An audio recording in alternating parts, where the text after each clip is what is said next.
like, I'll remind them at some point, but we were like doing All heavy right. stuff. So I didn't do anything. We are now on the live screen. Yay! Howdy, fellas. Hi.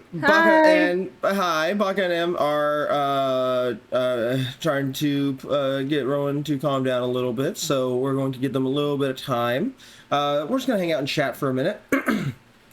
So why is my 3D-ness what's the word? Contagious? I don't know what you're talking about. Yeah, what are you talking about? Why did it spread to him? What 3D-ness? I don't... What are you talking about? No 3D-ness. Like... I'm not sure what you're talking about. That's fair, but you can still answer even if you're not sure. Ryan, I think you're just seeing stuff. It could potentially be because it carries over because it's technically the same Fugi, but, you know, who really knows? Yeah, okay. I'm glad that if something was happening, that there would be an explanation. Yeah, you know, there's... who knows? Faye, they're talking nonsense. I don't know what they're talking about. There's nothing going on. I don't know either. And, you know, sometimes weird stuff just just here, happens, man. and you kind of just have to deal with it. And that's just the world we live in. It's a very strange thing. But such is the world that we live in. Yoink. Oh, all right. Well, goodbye, crew world. I'll be back in a minute. That wouldn't justify anything. Huh? That'd be very funny if you could like somehow get it where you're like could like Nice. the further away you get from the camera where we get knocked away, your model gets You knocked away. You Your volume. behind the nice cock. So I heard nice cock, and then I was back to Lena V1. Listen, you know, timing is an art. Obviously, it's not nice enough if you put me back a fucking stage. Oh gosh. All right. Where's my Freddy Fazbear blanket? There it is. Freddy Fazbear. I can finally wear my fucking blanket because Mimi's not laying on it. I love how the moment the trigger word was used, me and Ryan both sort of start going. I wouldn't have had it. I wasn't able to wear my blankie earlier because Mimir was laying all over it. It could almost be described as a problem. It could, but that Just would a be little bit. that would be the purple guy do it. The purple guy? I only know Purple The Man. purple guy. He's a man in this house, all right. No, Well, he's just some fucking dude. to everyone in chat, but hey, you do not call Matthew Lillard just a fucking dude. He's hot. I'm not talking about Matthew Lillard. Oh, I'm talking about him in this specific instance. We talk about. We do gotta watch Hackers. Fake fan. I automatically think of Matthew Lillard and not the true purple guy, which is just a couple of purple pixels. I think of whoever did that badass voice acting where he's just like, where the one of it, like the audio of him like laughing and then the spring lock happens. He's like, I just Yeah. like that's what I think of typically. I don't know who that guy is, but fuck, that's some good voice acting. Well, to everyone hanging out in chat, how y'all been? How y'all doing? I hope y'all had a great weekend, and I hope you had a good Monday to start easing you back into. I hope you had a good Monday to start easing you back into the weekend. Had a great weekend as well. Thank you for joining us today.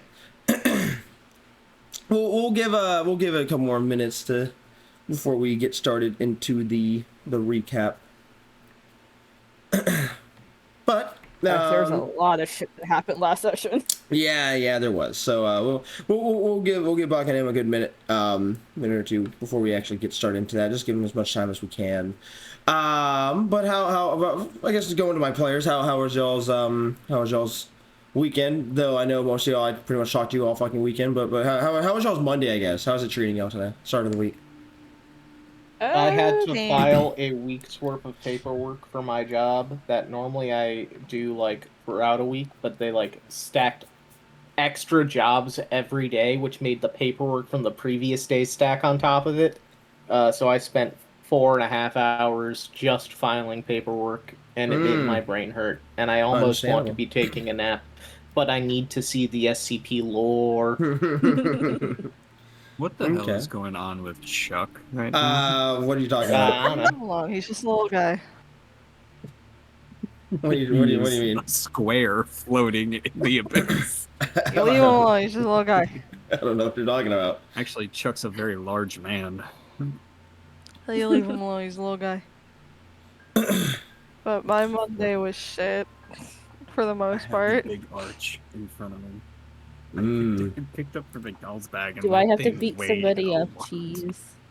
No, it's my own body. I have a. Before I went out to get food, which I did, I'm a good bean. I'm I not. had a really bad headache. Food Mhm. fixed my headache. Hi. But Yeah, I had a yeah. headache. I have a pimple right in the nostril, No. and it's Oh. painful. It's like Oh, double-headed too, so it is pressure constant there, and it's Oh hurting me. god. Horrible. And Kill my it. jaw has been bothering me the past few days. Sometimes, So I'm sometimes just you like- gotta like. My entire Tough, it face just- hurts. Well, I'm about to take a needle or something to pop it. Well, don't worry about Pissing me your off. entire face hurting, because I'm gonna make sure your emotional state's hurting now. Since everyone is Okay. here, we can officially get started. Yay. So- Hey, You're can I get the welcome, you're new? Can I get the welcome. new director or whatever the fucking title is in this game? This one's abusive. the director, yeah. They're Alright. all gonna be abusive. They are. Damn it. So, let's get started, shall we? Recap where we last left off. All of you were kind of splitting up to go do your own thing from the cafeteria, with Reva and Bray going to go speak to Kane. Chuck would stick around in the cafeteria while Lexi went to go have a talk with his father, Brick, in his room. Danny would make his way up to the higher levels to go talk to a new figure, a new character that the director was wanting him to speak to, while Silas would go to his room to continue his studies on McCain. Reva and Bray would, upon getting to the to Kane's containment, would find out that he was feeling a little down. Supposedly, he had passed a different SCP's containment, being SCP-6688. And it reminded him of someone in that same realm of religious storytelling that he would know about, being Samson, a man from the Book of Judges.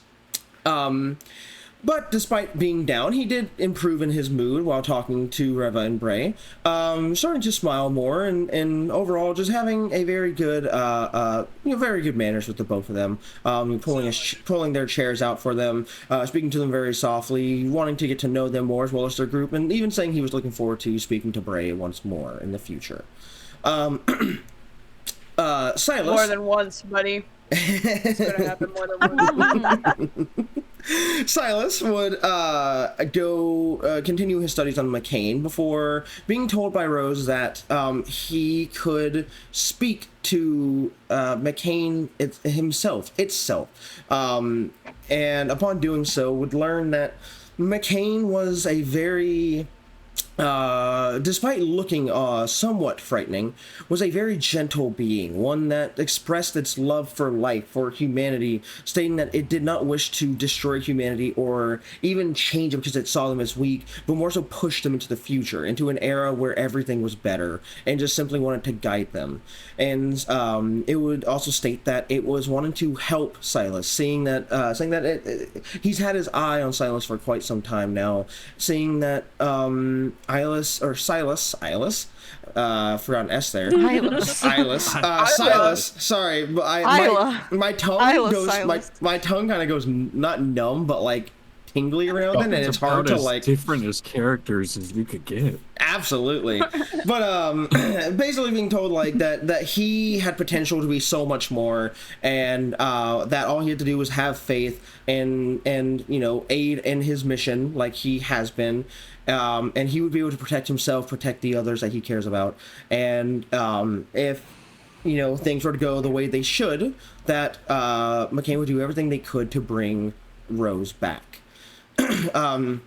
Alexei would have a talk with Brick basically finding out that there really wasn't a lot that Brick could talk about regarding that night, besides stating that there was multiple O5 there, and that his hands were tied, and that the events were going to play out that way no matter what. But he did believe that Aki, the O5-5, the Veil Walker, was there trying to help Leo, as he believed Gerald was acting in the same fashion. But neither one of them had the capability to do so. And when stating why all of this was happening, why these events were set in motion regarding Leo, he specifically wrote in a piece of paper that, when looked out of the view of a camera, said that it had to do with Alexi's mother. Lastly, while the group was split up, Danny would meet a new character by the name of Proteus. Proteus was a strange character, with stitches all over their body, a piece of their exposed brain from their broken skull being able to be seen, but a very upbeat, very nice and polite attitude, which would later be discovered to be found out as the child of O5-12, the Graft, also known as Nurse Dagon.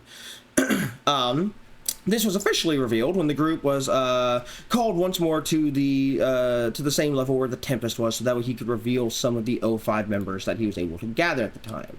Being, I'm just going down my list here, O5-12, the Graft, which, as we said, was Nurse Dagon, being filled in by Proteus. O5-13, the Dust Archivist, which is Gerald. O5-3, the Program, which is Timothy Cunninger, also known as Milton Fitzgerald. O5-4, the Null, and lastly, O5-7, the Gilded Hand, being Charles Bartholomew Bennington, the talking spider monkey, and lastly, O5-8, the Forgotten, of which a name was not given for very obvious reasons. Then O5-7 would essentially say that he just wanted to be friends with Chuck. He wanted to just be friends. He wanted Chucks to stick together. Also saying that he could change the metal on the back of Silas's neck to whatever he wanted. But he would not do so for free before he would leave. The Forgotten would talk to Silas, saying that they are doing a lot of personal testing going on with different SCPs, namely 035, the Possessive Mask, and said that while he did want to do some tests with the entire group, he specifically had an interest in Silas for whatever reason that they did not say.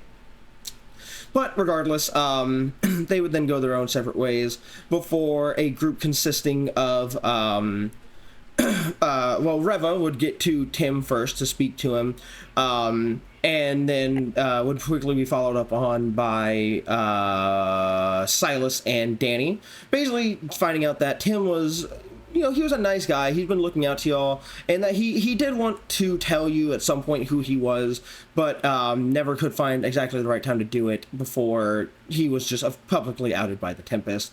And basically went on to talk about why he was so stressed, being that he just didn't like how things were going on with the council right now, stating that a lot is changing, and that he's just trying to hold the fort together, saying that it's almost like working with children.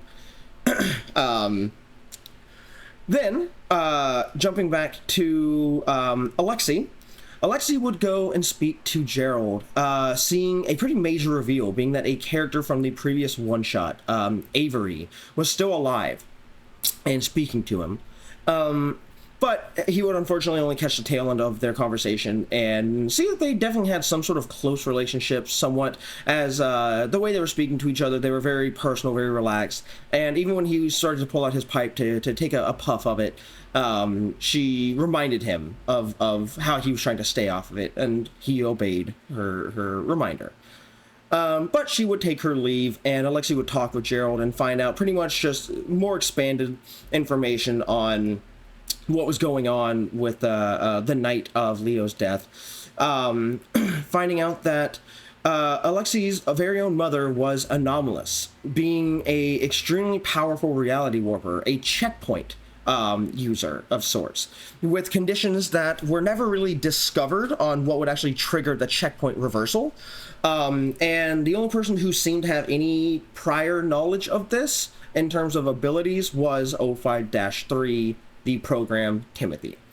But he would then do something that would take a lot of energy out of him, being summoning a sand clone of thank you, Vodka. Thank you, Vodka. Summoning a sand clone of Alexi's deceased father, Leo, to which the two would have one final heartbreaking reunion and farewell. But once that was done, something interesting would happen.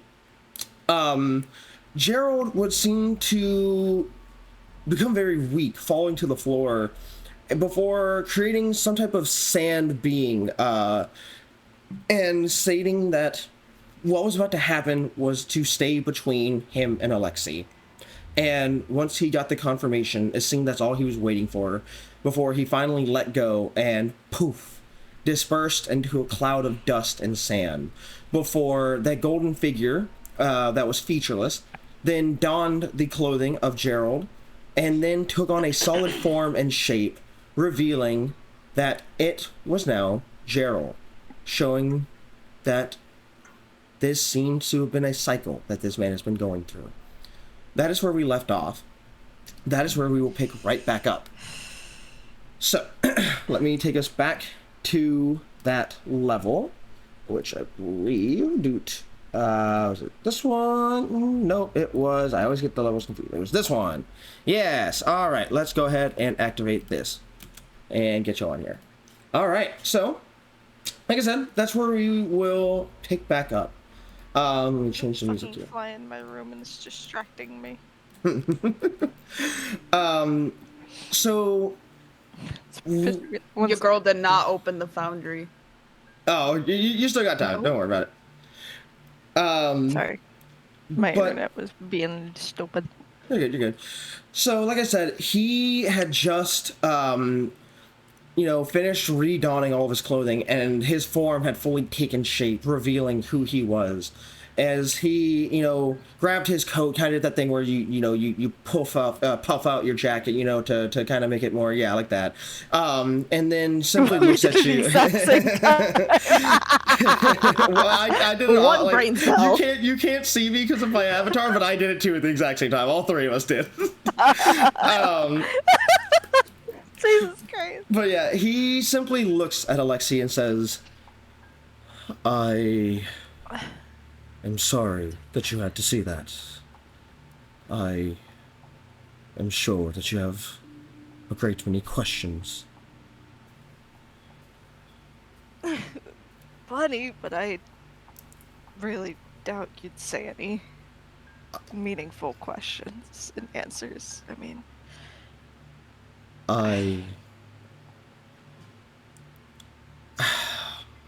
Accompany me to my office, please. After what you just went through, I think it best you not be near the others, especially because I will be forthcoming with any questions that you do have. I'm trying to build trust between us, Alexei. And that was rather sudden. Listen, old man. It's not that I don't trust you. It's that I don't want to get close to anyone. Not after everything I've been through, and I don't want to be the cause of another person dying. Alexei, distancing yourself from another, that is not going to save anyone. We all are very much in this life because of the choices of which that we have made. You distancing yourself from one another is only putting yourself alone. Whatever happens to anyone here, that is simply what is going to happen, with or without you there. And despite how much of a handful that you can be at times, I do enjoy your presence. of which I'm sure that the group does as well. We'll Certainly a surprise, considering the fact I can barely stand myself half the time, so... You are your own worst critic, Alexei. Everyone is. I certainly am. I am no stranger to mistakes that I have made in my lifetime. But all we can do is take them and work with them in stride. Learn from them and not repeat them. Grow stronger.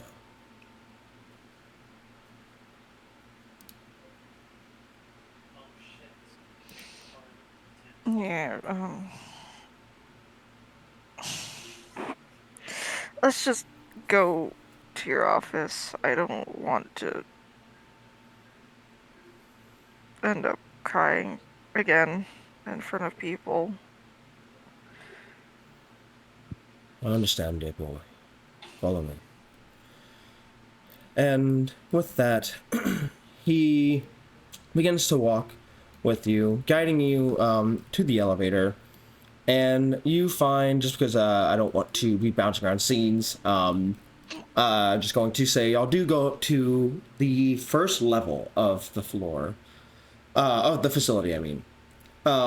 And he is pretty much dead silent, unless you say anything to him. He is not looking at you, he's not saying anything. He is just guiding you to where his office is, exiting the elevator on the first floor, before making your way down a hallway. And he takes you down multiple different ways before going down a more dilapidated, more almost outdated looking parts or section of this facility. You see the lights are kind of flickering. There are, there's dust clinging to the walls. The floors don't look like they've been properly swept or mopped in a while. And there's just one door at the end of the hallway.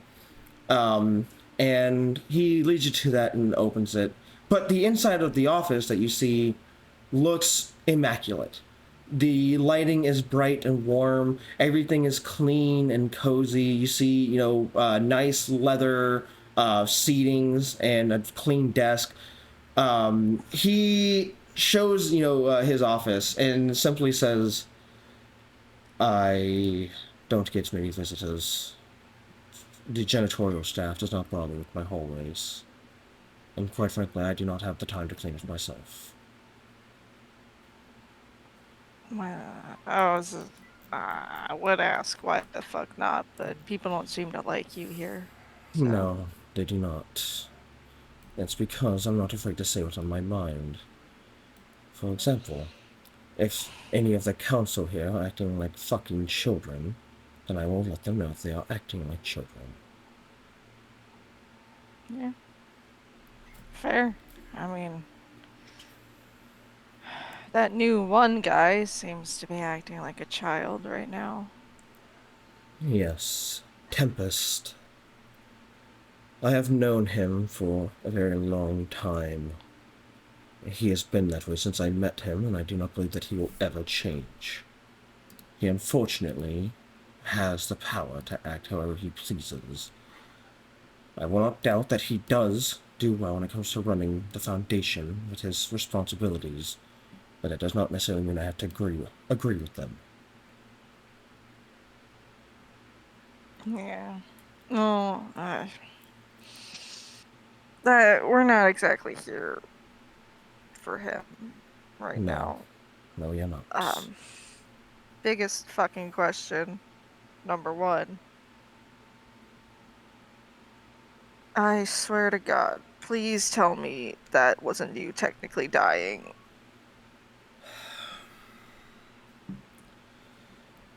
I live life in a cycle.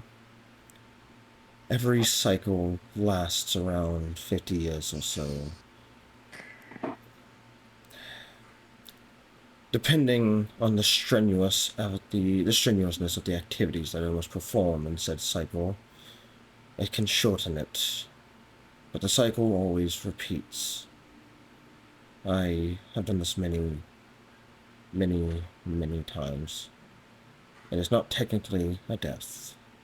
More so just a transference to a form with more energy.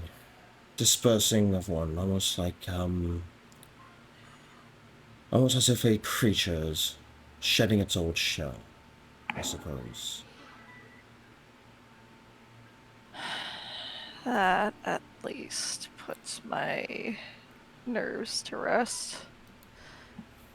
And that explains and gets rid of a couple of my questions.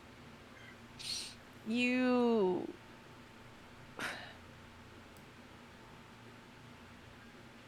guessing Reva doesn't know about this. She does not, and I would very much like to keep it that way. The girl already has enough on her plate. Trust me, I have no interest in ruining whatever daddy-daughter relationship you two have going on. Good. You have secrets. I have secrets. Both of us are not going to tell her. You will not say anything that happened today either. I have known the girl for a long time, and I have not said anything about it. I will not start now.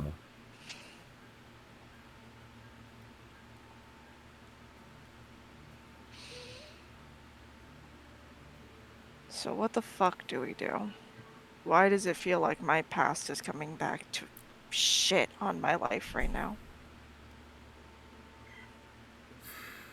As someone who has lived as long as I have, I can assure you that your past is never gone. Until you see to it yourself that something has come to a conclusion, there is no such thing as an ending in this world. Not until you see it with your very own eyes. I'm still dealing with repercussions from the first cycle.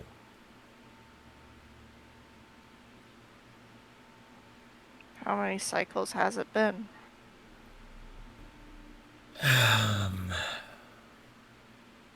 It would be easier just to tell you when it started. It was around... Oh, let me do my math here 1 second. Oh no. Oh, I've been alive since like 1820. Oh, you would hope, huh? The No, he's been around since the dinosaur age. The cycle first started around 522 AD. Oh my God. He is roughly, for anyone who wants to do the math, roughly around 1,500 years old. 1,500? He's around that age, yes. That ain't a dad. That's a fossil. At the mention. So, does this mean that Gerald is a filth? Fossil I'd like to fuck? Yeah. Oh my god. Fossil I'd like to fuck. Absolutely. Get it trending. Hashtag filth. At the mention of him being around since like 522 AD, Alexei, who had been like kind of like rubbing at his face, just slowly lowers his hands to look up at Gerald. And Gerald almost sees his signature smirk flash across his lips like he was debating saying something. But then he sees the restraint kind of like sink back in and like lets him to continue if he has anything else to say. His name looks good for fucking 50 Yeah, he sees this and says, to be more specific, if you are familiar with the tale of King Arthur, He was a close colleague of mine. No fucking way. Gerald's from the round table. Let's go. You're a wizard, Gerald. No. That's I when can- like Alexi actually like keels over and starts coughing. He's like, "You fucking knew King Arthur." Yes, I did. I was a part of the Jesus people. fucking Christ, man! You're so goddamn old. Did you get high with Merlin? I am aware of my age. Jesus. The reason I thought you were just like in your late 60s or something. Fuck. No, due to when the cycle started, I have kept the same form ever since then. That is the one thing I have not been able to change. As for why you are not familiar with myself or my name, is because in history you only learn about the 12 Knights and their superior, Arthur. There was a 13th Knight. That was me. When our travels together came to an end, I asked him to make sure that history forgot about me. I did not want anything to do with chivalry or the knights no longer. My days of travel were done. I simply wanted to live a life with the family. At the time, I was Sir Geraldus du Sand, Sir Gerald of the Sand.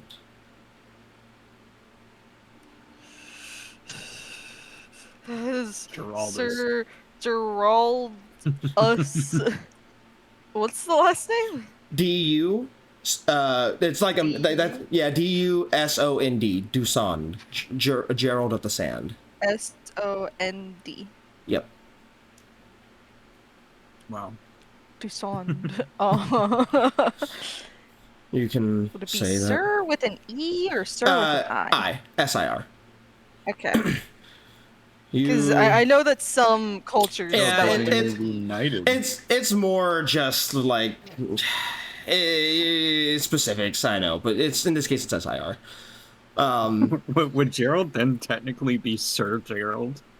Yes, actually. He has not told any of you that, but technically you should be referring to him as Sir Gerald. That is his actually official title. Damn. Alexi now has a way to piss off Gerald by just looking him in the eye going, Sir Gerald. Yeah, and then to finish what he says, and looking back at it now, I suppose, it is rather fitting that I am a part of this council. 13 members working beneath one leader. 13 members of the council, and then King Arthur. It's funny how things repeat themselves. 13th. That was coincidence. When I first met the administrator, I was not chosen, or not able to choose my member. I was simply given it. God, I can't spell council. God, no. I keep spelling it wrong each time. It's a different spelling each time. But, Fuck. as I said, I apologize for you having to witness that. Typically, I try to do it in here, so that way no one can see it. However, now that we are on a fresh cycle, we should not have to worry about it for at least another 50 or so years. I'm sure by then our escapades together will be done, and I can do it in peace. Or I'm dead. I would like to not think that way. Well, considering the fact where we are, Gerald, there's not much hope here. There's not. Considering what happened to my father, and considering what happened to my mother. So I don't really have much hope for myself. 0 for 2. We are currently 0 for 2. I made a promise to myself on that night, Alexi, that I will never let a disaster happen like that again. I don't care if it ends my cycle 40 years early. Nothing like that will happen again while all of you are under my watch. You all deserve a happy ending, and I'm here to see to it that you get said ending. I didn't get to live the life of the family that I wanted. That does not mean that none of you should get that opportunity.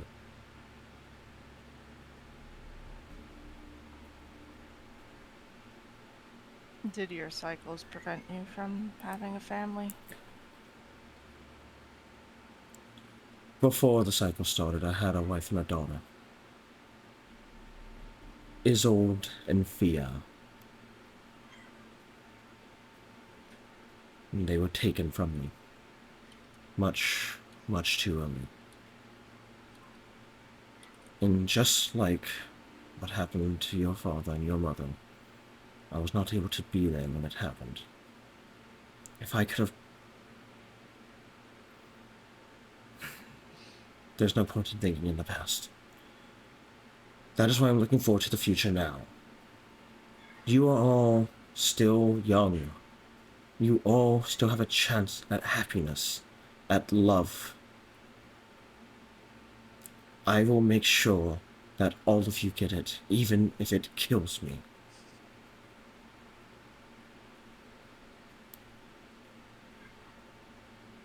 What is that face for? What's the face for? That's my brain. Well, like, you all deserve love. It's just like, so what if I said I wanted to fuck your daughter? And you spilled coke on my shirt! Drop that bomb. It's just like, you can't touch her, actually. You spilled coke on my shirt! Gerald does the meme where it's the fucking the What about- rotoscope where it's like I was taking a drink when she said that, and I started laughing and my mouth opened and spilled coke on my shirt. Oh, Coke, I heard another C word on I my spilled shirt. cock on my shirt. spilled cock Yeah, on my okay. shirt. But yeah, that's what he does. What a beautiful moment. Sorry, I just had to run. I'm currently in a Alexi mindset right now, so my brain is not on. Alexi just, at that, he can see Alexi tearing up again. She's like, yeah, I understand the constant what ifs. There are nights where I don't get sleep, thinking, what if I had been there? But I don't think a 10-year-old kid could have stopped a murder hobo.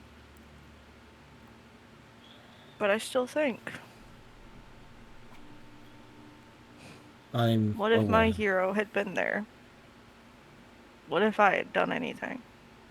Could I have done anything? I'm aware of the vicious cycle of thoughts that one can get trapped in.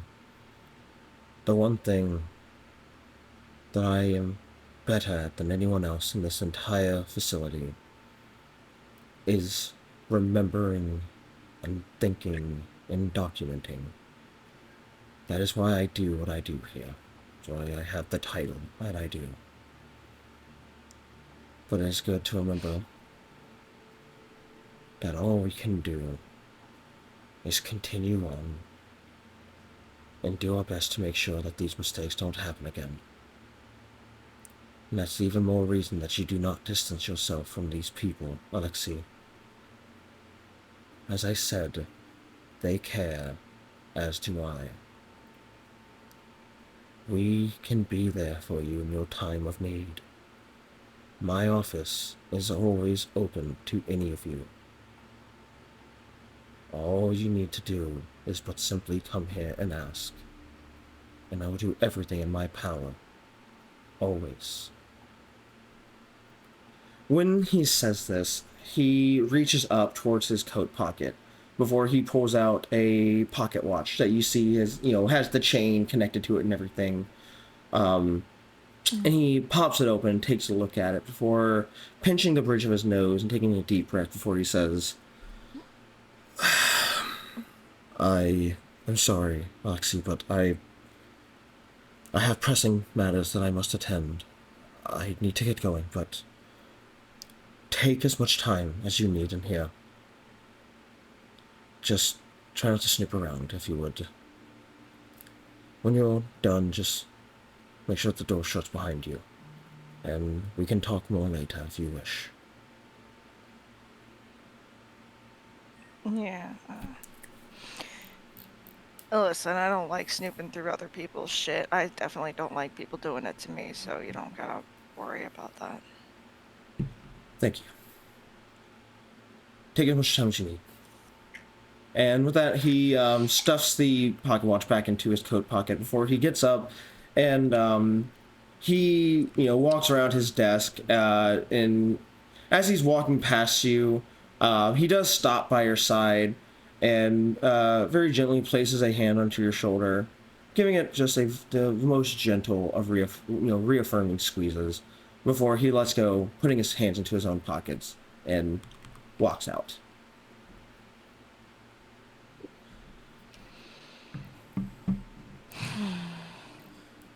Unless there's anything Alexei is going to sit in his chair and just kind of lean his head back and like he's gonna sit in Gerald's chair and just kind of take a nap in it. Yeah. Okay. With that, we will hop over to the group of... Well, actually, we'll go to the group here in just a moment, since I didn't know what you wanted Bray to do last session. I just kind of said she was going off to her room. But since you were here, if you would have wanted to have done anything else, spoken to anyone, go anywhere specifically, now is the time to do so. I actually came up with an excuse for her. Okay. Is that she will go... What time of day is it? It's like probably late afternoon around this point. Okay. She'll go to the cafeteria and try and cook something that she feels like Kane would like, just for practice. Okay. I will say, you would know that Kane does come from, hold on a second, I want to make sure I do not float this, because I am not familiar with, the locations of where a lot of that takes place.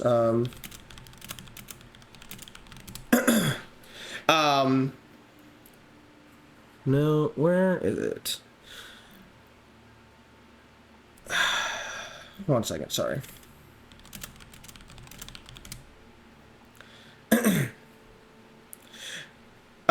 Okay, yeah, so, you know that a lot of the areas that they are from are pretty much, in this day and age are meals very much like...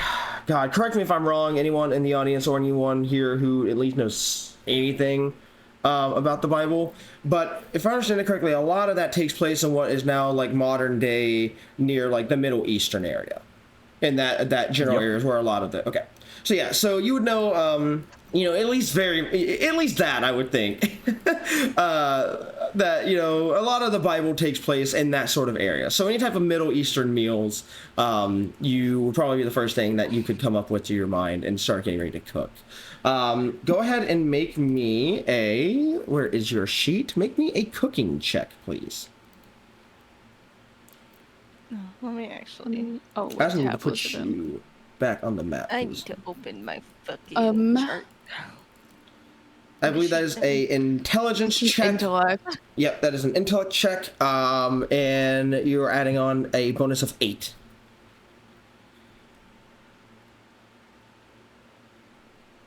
In one of those roll.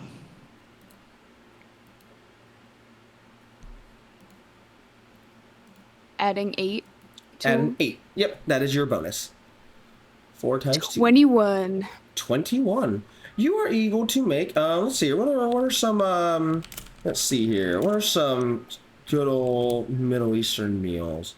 I was looking them up too to get like an idea.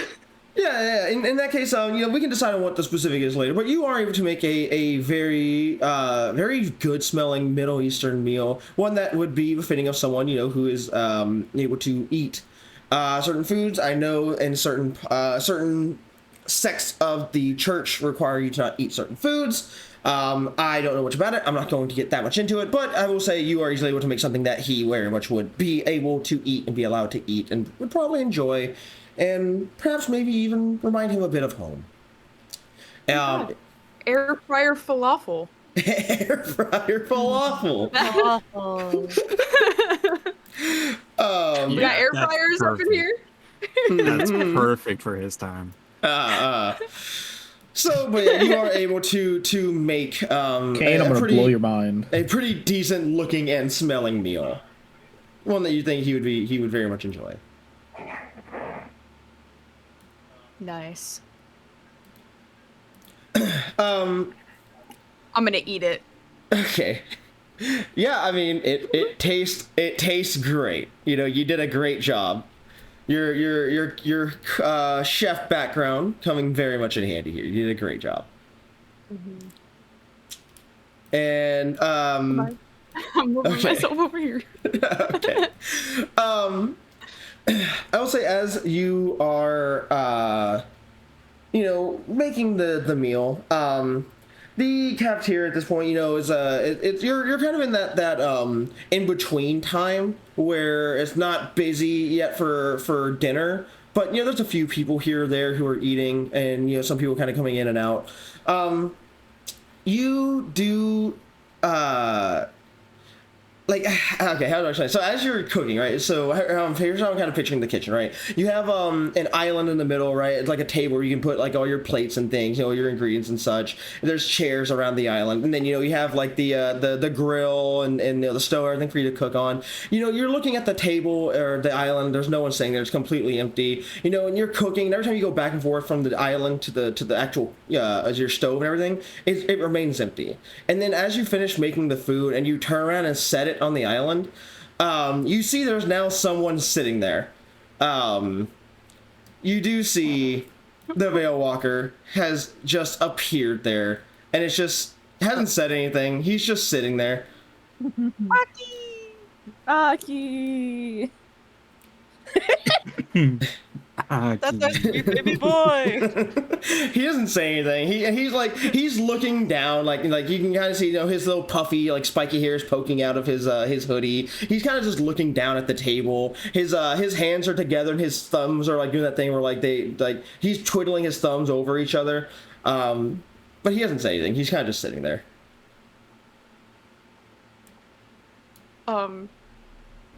Bray's just gonna. She had I don't know, something in her hand probably, so she kind of just sets it down on the counter, quietly, and do you want some? I made a lot. He is quiet for a moment before he says, I've been living on Foundation meals for years. He's so hungry. Give him food. Actually, He's a baby. I don't need to eat. I don't need to eat or drink food. When you become part of the council, they do something, and you don't need to do that anymore. But I still do, because it feels weird to not eat. And their food it's disgusting. So I would appreciate food from a real chef.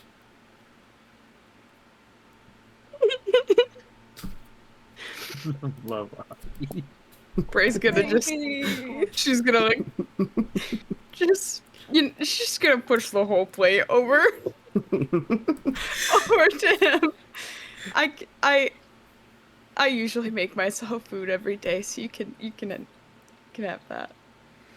he nods his head and gives like just a very quiet thank you before like he starts to eat. And you notice that whenever he's eating, he does that thing that like you see like some shy people do when they eat, where he specifically every time he goes to open his mouth to take a bite, he covers his mouth with his other hand so you can't actually see him taking a bite. Stop! I do that. I do that as well. I mostly do it, especially when I start talking after I take a bite. I fully cover my mouth so no one sees me eating. Yeah, he's doing that with every bite, and after like a minute or two of silence of him just eating, he does clear his throat as he says, I read on your file a little bit. I've actually read on all of your files. Kind of had to, to stay up to date. And don't worry, I don't plan on talking about what got you here. I know it can probably be tough to talk about that. I just want to say that, sorry you didn't get a chance to actually run your restaurant. I would have liked to have gone there someday. I'm gonna cry, guys.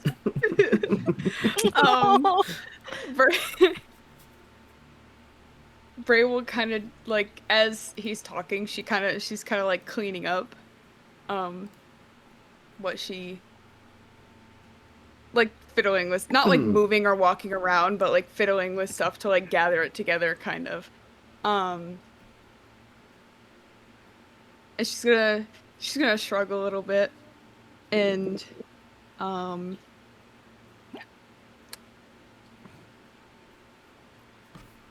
words.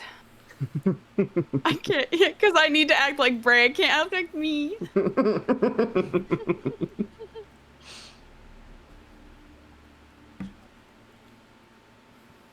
It's yeah, I wish it could have gone further than it did.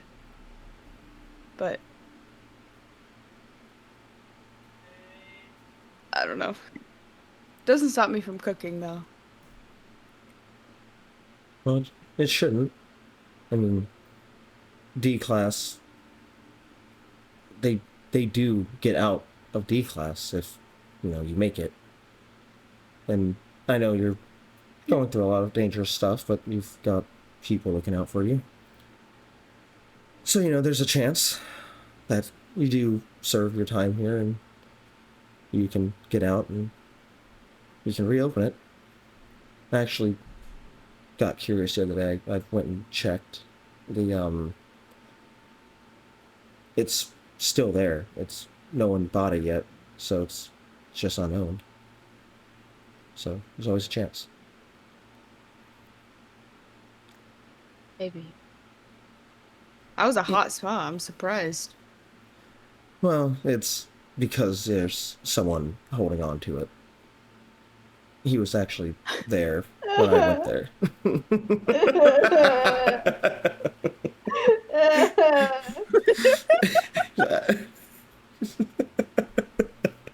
I can't. I love hockey so much. At the mention of someone being there, Bray will kind of just tense up a little bit at the mention.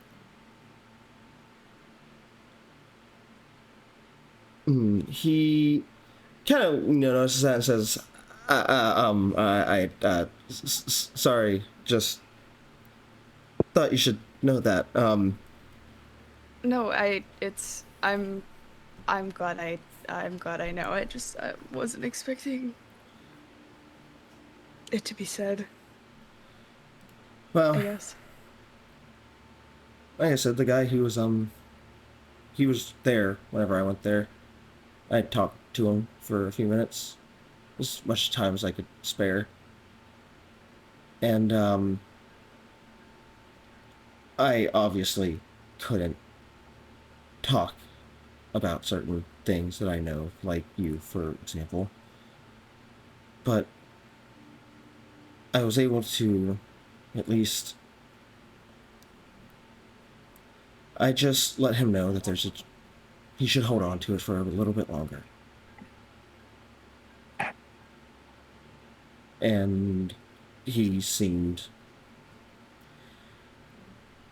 happy about that.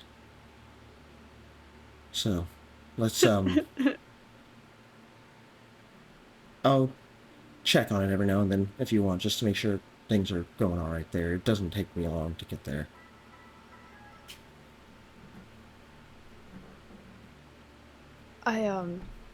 Yeah, that would be great. Do they let us make phone calls out of here or no? No.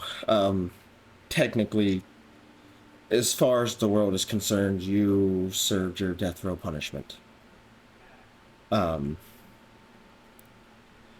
Oh. But...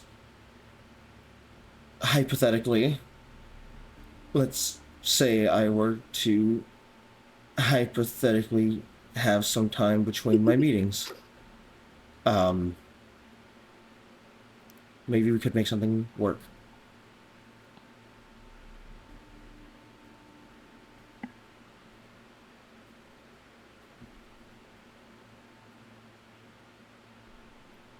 Yeah.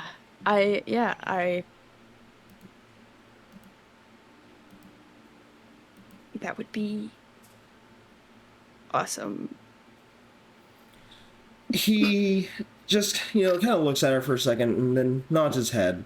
And then he then takes the remaining plate of food that he was still eating slowly, and just looks at you again and says,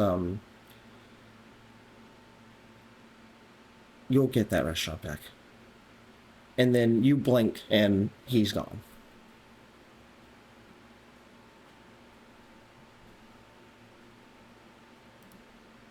You've hurt me. That's our boy. Aki must be protected at all costs. You know that video of the little boy going, "You poked my heart." That's me right now. Yep. Poked my heart. With that, we will now hop over to the group that was over in Tim's office. And if I recall correctly, Tim did leave, saying that he had some business to attend to. But the four of you, Danny, Reva, Silas, and Proteus, are all still just kind of in his office. Silas, after, is watching and making sure Tim gets out of sight, and then just turns his head right to Reva and says, "So, Tim." Oh, yeah, she's kind of like twiddling with her tie, and she goes,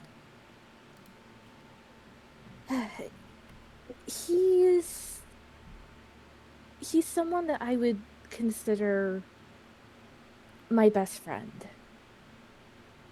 He's probably the first real friend that I ever made since coming to the facility. One of the few genuinely kind people here. Yeah. Yeah, I can see that. We unfortunately don't get to talk or even just hang out as much as we would like, but when we do, it's nice. We're both just busy, so I don't blame him. Yeah, there's there's a few things I've gathered for him because he's been so busy. Yeah. And I realize, with he is perfectly capable of taking care of himself, I still worry. He's still, Doesn't he's got quite sleep. the addiction. That, and he's got quite the addiction to coffee. Yeah. Yeah. I try not to get on him about it, but I'm pretty observant. And I notice. And I worry. I mean, how bad an addiction is it? It's just coffee, right? Silas just kind of glances over. You see Reva's face just kind of go. I will say, like, because you are in his office, at his desk, you can look over at his desk and you see, like, there is more, because it's like a wooden desk, there are more, like, mug rings on this desk than there is open space that isn't. Listen, that could just be a long-term exposure. That doesn't mean it's massive exposure in short amounts. I can't deduce anything from that. As someone who has known this man for several years at this point, it's bad. Proteus raises their hand. Desperately needs a break. Everyone has their own vice. Yes? I don't think you need to raise your hand, buddy. Oh, yeah, it's just that's the only way I can ever get a word in when it comes to the councils. I don't understand. He said that he can manipulate code and stuff, right? So if he can manipulate code, why can't he just manipulate his own code and just make him not tired anymore?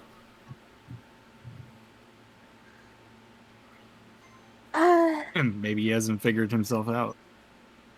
Yeah, probably. That sounds pretty deep, maybe. I don't know. You'd probably have to ask him about it. I mean, just think about it. You can do surgery on people because you're a doctor. Have you ever tried doing surgery on yourself, like, without not being able to feel pain? Oh, like the Proteus was raising their hand, then you say that, and then they slowly lowered their hand. Well. Yeah, no, I realize that you absolutely are capable of doing that. I had to throw a wrench into the spanner. You were too good for my analogy.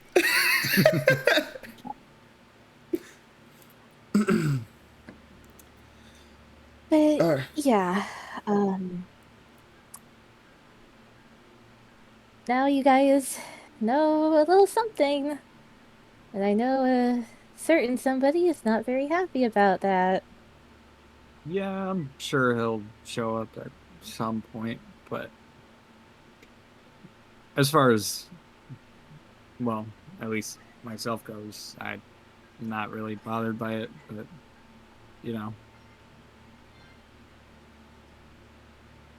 he's with his. Yeah. Also, Danny leans really close in towards Silas. Good job on joining the Deity Club. What? Oh, nothing. Just something I heard.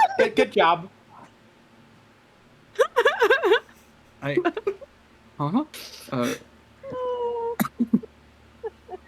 Silas is baffled. Danny is sitting there just with a bright smile on his face. Thumbs up. The smile and a thumbs up like fucking Rock Lee. Yeah. He's like, I'm not the only one doing it now, but that's cool.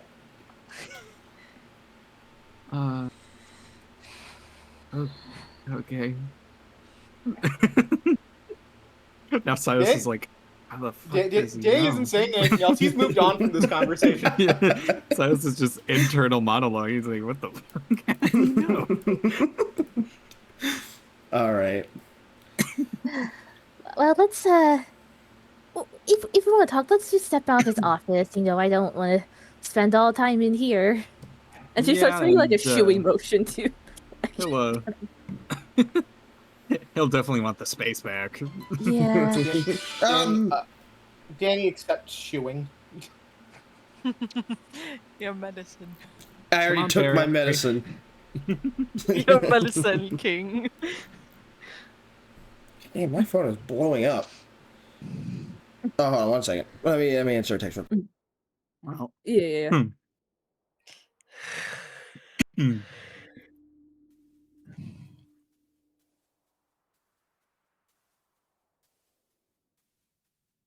how's everybody doing? Good, all good. Okay, Guys, sorry I about want that. McDonald's to do that like Oreo Shamrock McFlurry thing that they did that I one had time. that. I had the did it. McFlurry. It's questionable. They Questionable. don't really mix in the mint flavoring. They just kind of pour it on top and then have you mix it in yourself. Yeah. It's really weird. McDonald's. So y'all exit his office and step back out to the hallway.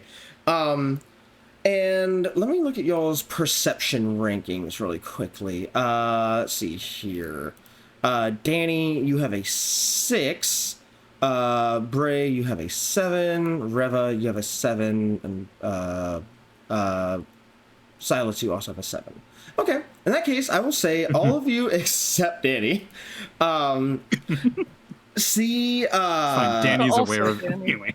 well, Yeah, Danny only knows see, anyway. yeah. Well, I'm saying, like, it's hard to explain. So, like, Danny doesn't see it. He just knows what's happening. There's a difference.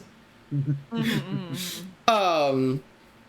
the three of you see that now it's been a while, so it's a bit of a deep cut reminder here. But remember that SCP scientist that y'all spoke to in session 2 or 3 in like the office, who just kind of told y'all about how the floors were damaged and destroyed during the containment breach, and how some like they were being rebuilt. That guy from all the way back then. You see, Yeah, I remember. Oh my god, a cameo. Yeah. Well, My you favorite see, returning character. he was actually reaching behind like one of the trash cans and grabbed something, and like as you had walked out and shut the door, he had shoved whatever this is into his coat as quickly as he could and turned back around. Silas is gonna lean to Reva. You saw that too, right? Yeah, I saw it. And he's just starting to walk. We find tapes. One of you guys should grab it. we? Silas is gonna start walking to the guy and just start to make like small talk. He's like, "Hey, how's it going? How's your day been?" Hey, it's going good. Just actually got done with a test with 173. Yeah, it was. Oh, 173. Tell me how that went. Oh, it went, pretty much like every other. Silas really is like looking behind at the other people, just being like. He's still just trying to walk, like clearly trying to get away from y'all. She's like, it wasn't really more a test. It was more so, we sent the D class in there to clean the blood and shit off the walls and floors, and one died. Yeah. One died. Oh man. Yeah. I think you are better for helping with this. He just let a D class get killed, and I don't think me stealing from him is a good look. I was going to ask a question. I have a question. Could I use my telekinesis to try to take whatever was in this pocket out? I know it's a risk. It's a risk for me, but can I just use a small amount just to get out of his pocket? Because of how we have described it visually, I will let you attempt it. If you would not have described it that way, I would say no. But because of how you have visually described it to me, I will allow it. So make me a check for it, please. And you know what corresponding check to make with it. Yes, I do. Okay. Okay. Does wait, is advantage a thing in this? I didn't. Not really, no.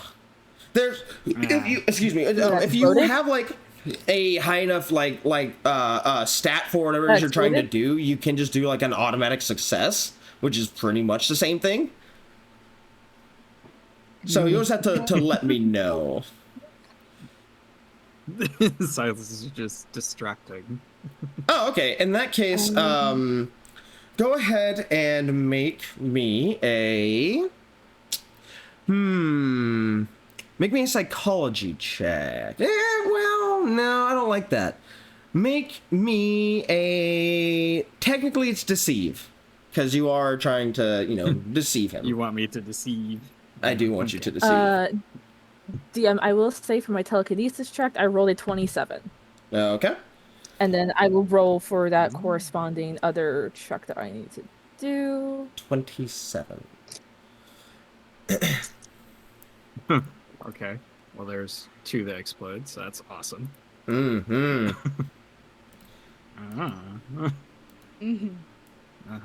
Okay. And then for the other check, I rolled a 19. So, okay. Silas got a 18 to deceive. 18. Okay. I will say, so like, as you're having this small talk with him, you're trying to distract him, keeping him busy. Reva, you are able to reach out with your telekinesis and make it, pull his coat away, just enough that it feels natural with his walking. And you are then able to reach in further and make contact with the item and pull it out of his coat. And as it begins to get pulled out and around his coat and starts being pulled towards you, you see the item that you are now holding is a small handgun. But you see it is not the standard issue handgun being used in the SCP Foundation. Hey, how big is this guy? He is he's not large at all. I mean, he's literally just average build. He's no bigger than either you or Silas.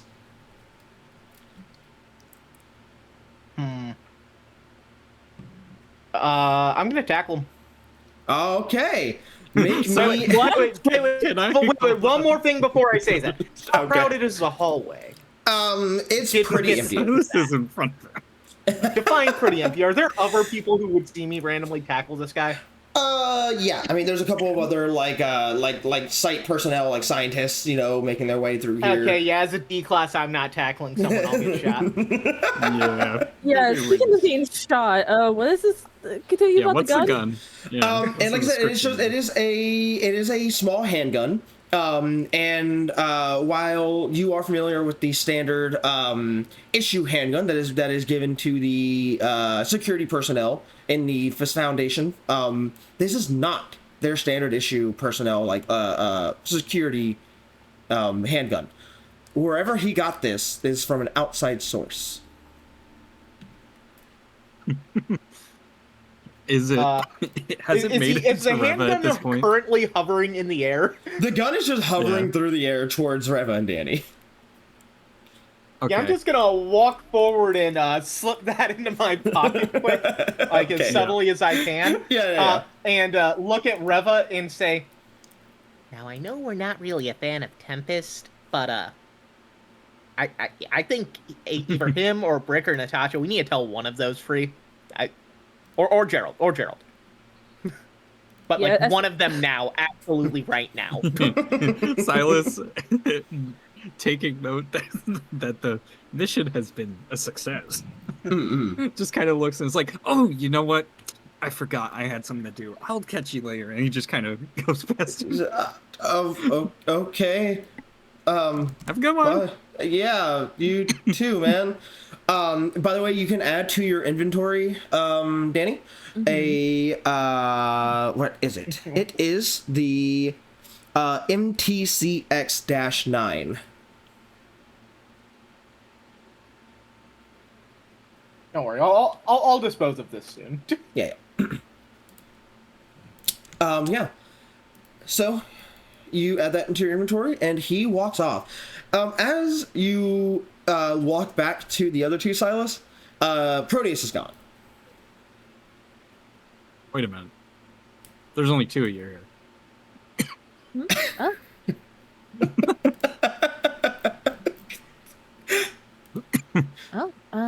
Well, he must have slipped off, He is probably really busy since he's filling in as a council person. Yeah, true. But again, did you get that guy's name or appearance or anything? Because, we probably shouldn't lose track of him. Silas probably has his appearance. Yeah. He's You good know, with just details. yeah. In terms of appearance, like you would have no issue like recalling what he looks like visually. Name, you never got his name. Nope. Alright, well, so who do we want to tell about this? Because, Gerald's pretty chill on our side, but, I'm not gonna lie, I like the cut of Tempest's jib on, in terms of dealing with people who shouldn't be helping with the Foundation. Silas's eyes slowly moved to Danny. I don't know about that Tempest guy. Yeah, and I think honestly, we could go to Brick. I mean, he is pretty knowledgeable on this type of stuff. You should probably call Alexi then. That's true. I don't exactly know where Brick would be. At least I don't think Reva would know where Brick is. I mean, not. I'm sure there's a floor map directory to security. I feel like that's something everyone on base should know about.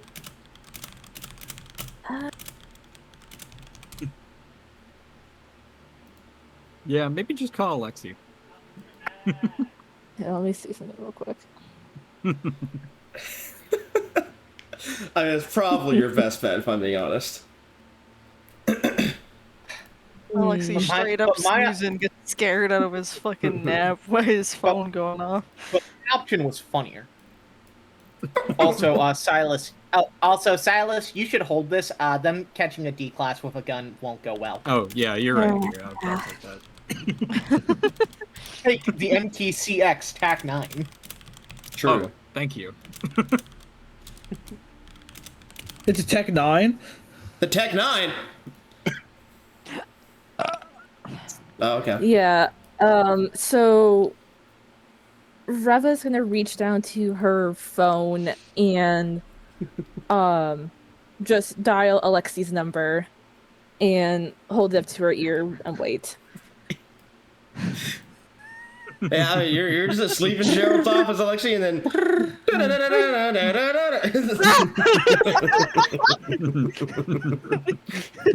Fucking, he's like half awake. His eyes are like bleary. He's like tapping all over himself for his phone. Finally finds it. Answers the call. He's go, huh? What? What? Oh my head. That was wow. Sorry to disturb you, Alexi.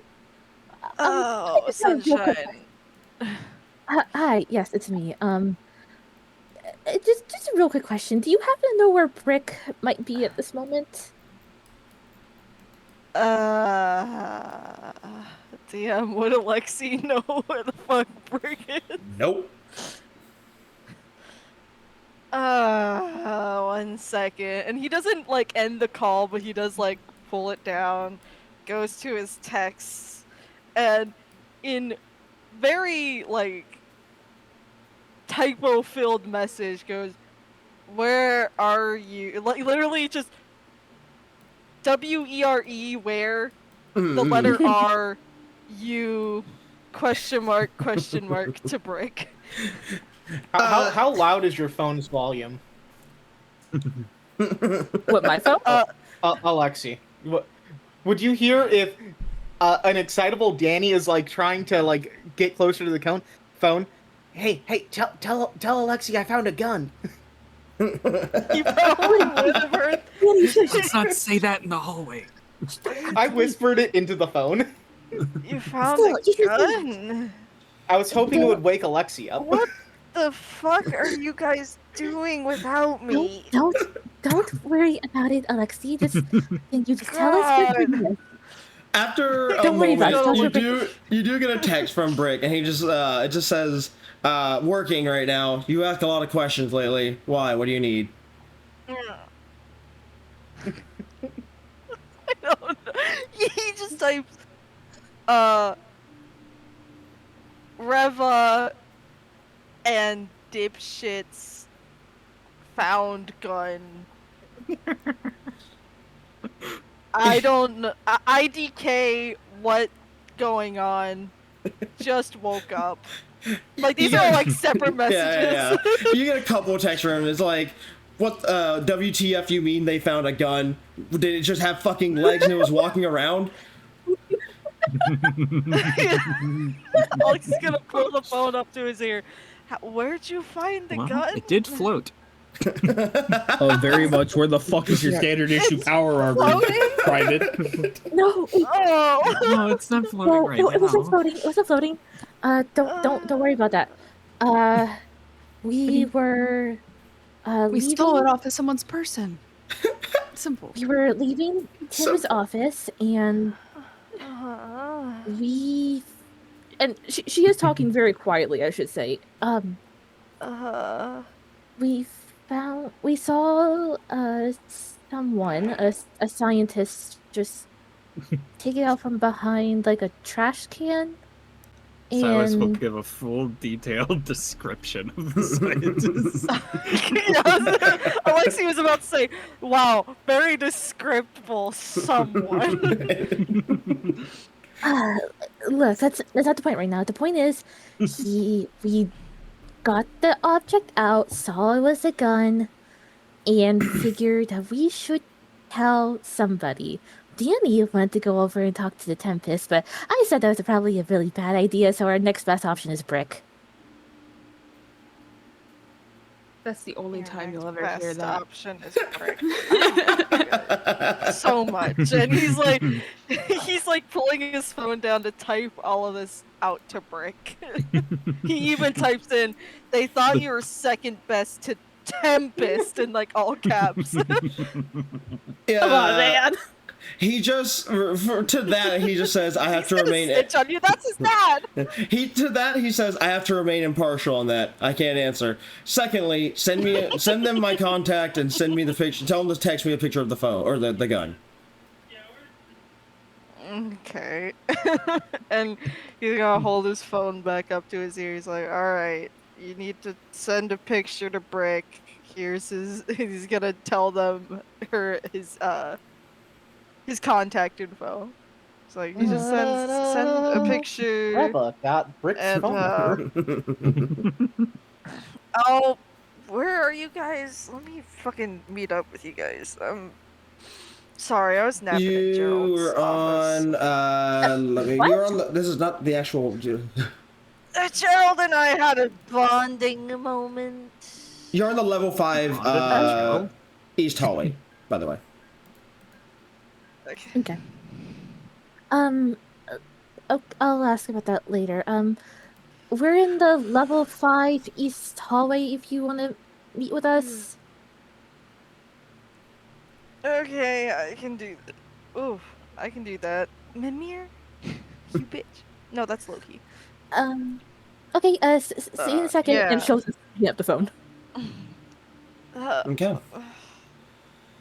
He's like staring at his phone as it's on the house. He's like, oh, fine. Okay. And then My she... girlfriend hung up on me.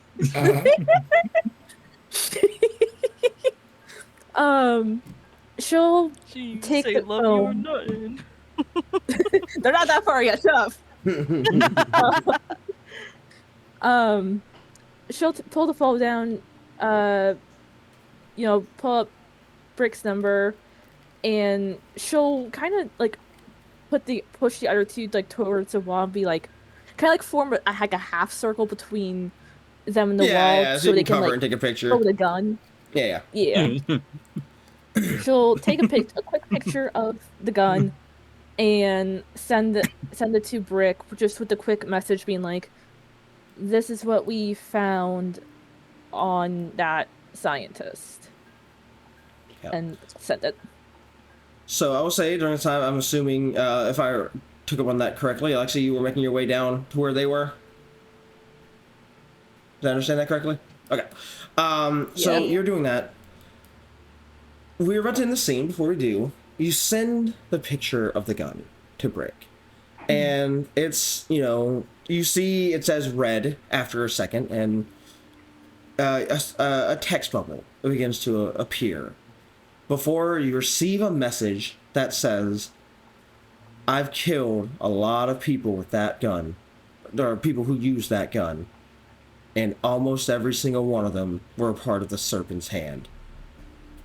And that is where we're going to leave that group, and we're going to jump over to Chuck for a minute. Damn.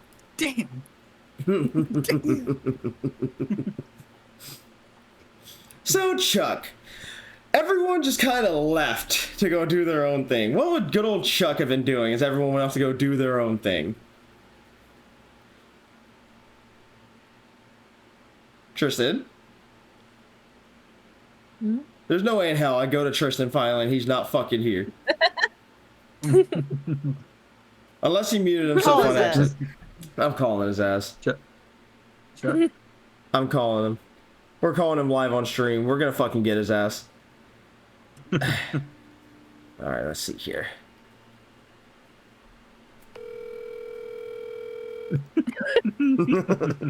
I'm done.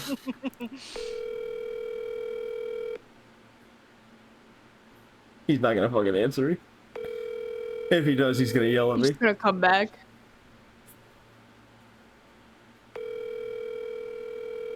Oh, this motherfucker. Tristan. Fuck you. I'm leaving him. I'm texting him. How is it that the fucking second I go to Jesus fucking Christ? the second I go to you, I was telling my sister or something. I've been coming and going for a while. Yeah, I know. It's my turn yet? No, it's not my turn. I'm leaving. All right, well, it is now. So, like I was saying, everyone just kind of left to go do their own stuff and just left you alone in the middle of level 3. What would Chuck This have? is Chuck's best day. Just standing there in the middle of level 3 doing nothing. Hey, is there a library? Yeah, there's a library. Chuck's gonna go to the library. All right. So, you begin to make your way to the library, and at some point, you hear soft pitter patter beside you, and it is not. I was wondering why. It's not the other pitter patter of footsteps you're familiar with, being Charles. You see instead Proteus is at some point left the group of Reva, Silas, and Danny, and just made their way over to you, and is now just following next to you. There's only 2 of you. They don't say anything. They're just walking next to you. Chuck pays no mind to it. Chuck's just gonna keep walking. Okay. So yeah, you keep walking, making your way to the library now, which I want to say actually made. Hold on a minute. What fucking level are you on? 3. No, not you. The library. I responded and said that's like in my head. That's not what they're asking, but I'm not gonna record it. It sounds super funny. Yeah.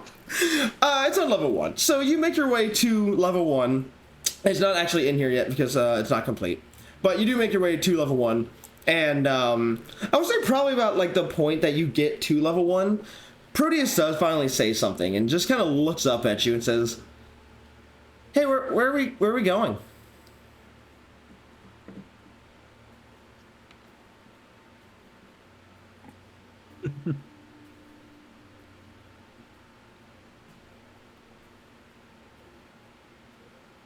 Hello?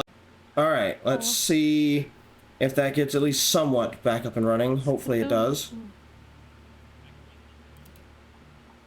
No, my stream's completely dropped. It will not go past 0 kilobits per second. I don't know what to do. Oh. Leave my can tower alone. That's my how it's like cutting you is so funny to me. I don't know what to do. Okay, hold on. Maybe, I mean, it finally went to the green. I guess let's keep an eye on it. Hoping it stops. I don't know why it's doing this tonight. Sorry, guys. But anyway, So make me a I'm gonna let him have an arrow. Make me an investigate check, please. You're great at that.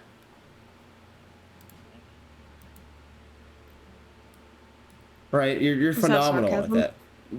It's totally not, because he has a +0 in investigate. Oh. Okay. That dice exploded.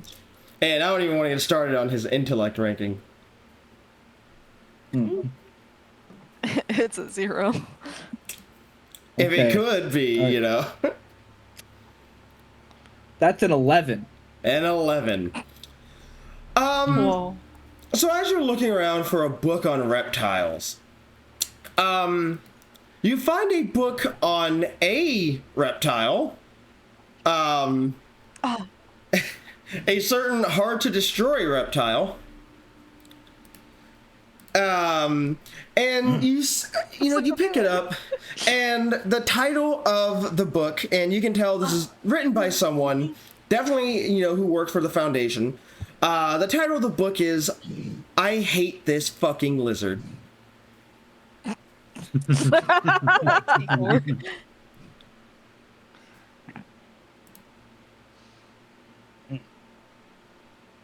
He's gonna grab this book, look at it, raise it up, and go like sit at a table, which he most likely looks massive, like too big for. Yeah, it's like when you sit in like the little kids area in the Barnes and Nobles.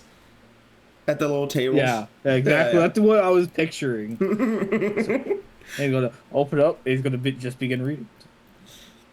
Proteus comes and takes a seat next to you, and he kind of looks over at it, and then up at you, and then back down to the book, and then back up at you, and then back down to the book, and says, "Hey, we're reading at different paces, and I don't want to read out loud because then it might be annoying to you. Can you read it out loud?" I'm gonna read. I'm gonna lean down to Proteus. Go. My friends will never believe you. Go back to reading. He just blinks at you like frog blinks, like his left eye slowly, then his right eye slowly, and he says, "I don't know what they wouldn't believe me on." Don't worry. Do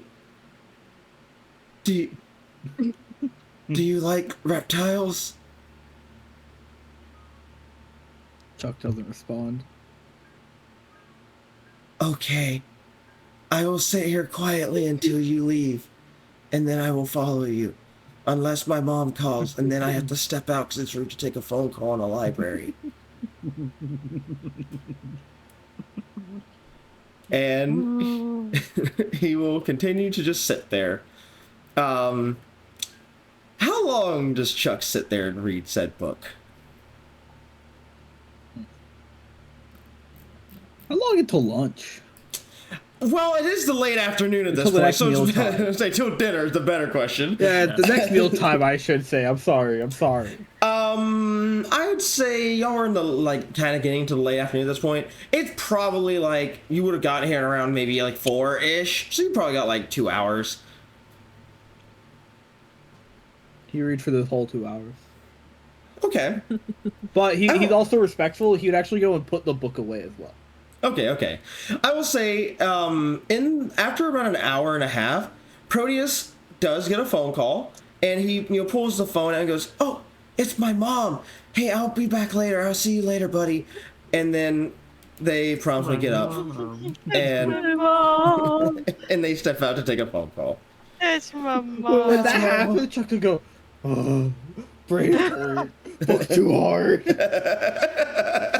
And then puts the book away. I would say about that time, a little bit later, probably within 15 minutes of mental recoil, you do see the clock strike 6, and you are able to go get yourself some dinner. Oh, chicken enchilada day. Nice. Nice cock. It's Thanks. always chicken enchilada day. It is always chicken enchilada. That's all they serve you. He's so happy. It may or may not be Chuck's fault. All right. So, Bray, at this point, you know, this is some time has passed since your interaction with Aki. Is there anything specifically that you would be doing at this time? After, you know, cooking and making the food and practicing, talking to Aki and all that? Cleaning up? Yeah, she'd probably, once he left, she would probably clean up everything. Pretty satisfied with what she made, so she didn't really want to try anything else at the moment. Okay. Yeah, I don't know what time. What would dinner be being served when? Yeah, I mean, like, by the time you finish cooking, you know, you've had that talk with Aki, you know, you cleaned up, made sure it was ready for the actual, you know, cafeteria people, the cooks to come in. It would probably be about dinner time, like 6 o'clock. People will start rolling in. Okay. Well, then Bray's just gonna go sit at a table and debate whether or not she wants to cook herself something again for dinner. Because it's chicken enchiladas again. Again. Who would have thought? Okay. Chicken enchiladas. I mean, yeah, like, yeah, you know, you step out from behind, you know, the counter, go join the people who are coming in to eat. You see Chuck just marching his way in, going straight towards that line for chicken enchiladas. The only smile you ever seen Grace across the front. And the only time you ever see him smiling. Enchilada.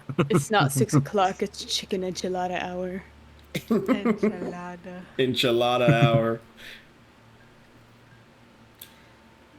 So what are you gonna do? Bray's just gonna nod to herself. Like, yeah, that's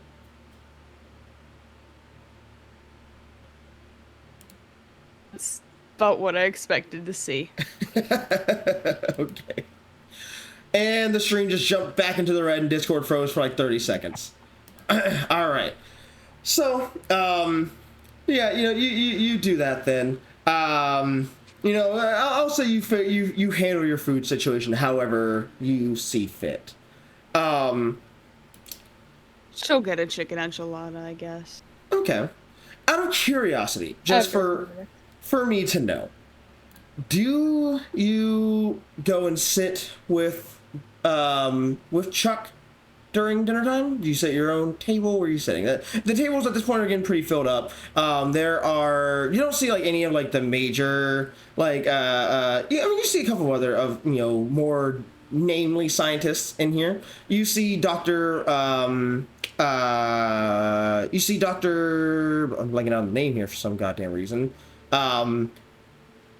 You see Dr. Crow, the golden Labrador Retriever dog scientist, walk in. He has a plate. He's currently sitting at a table eating his food. You see Dr. Gears off in the corner, kind of lightly picking away at it. You know, lots of other nameless scientists and various D-class. Some you know, some you don't. And of course, you know, Chuck's sitting over at his spot with several empty seats around him.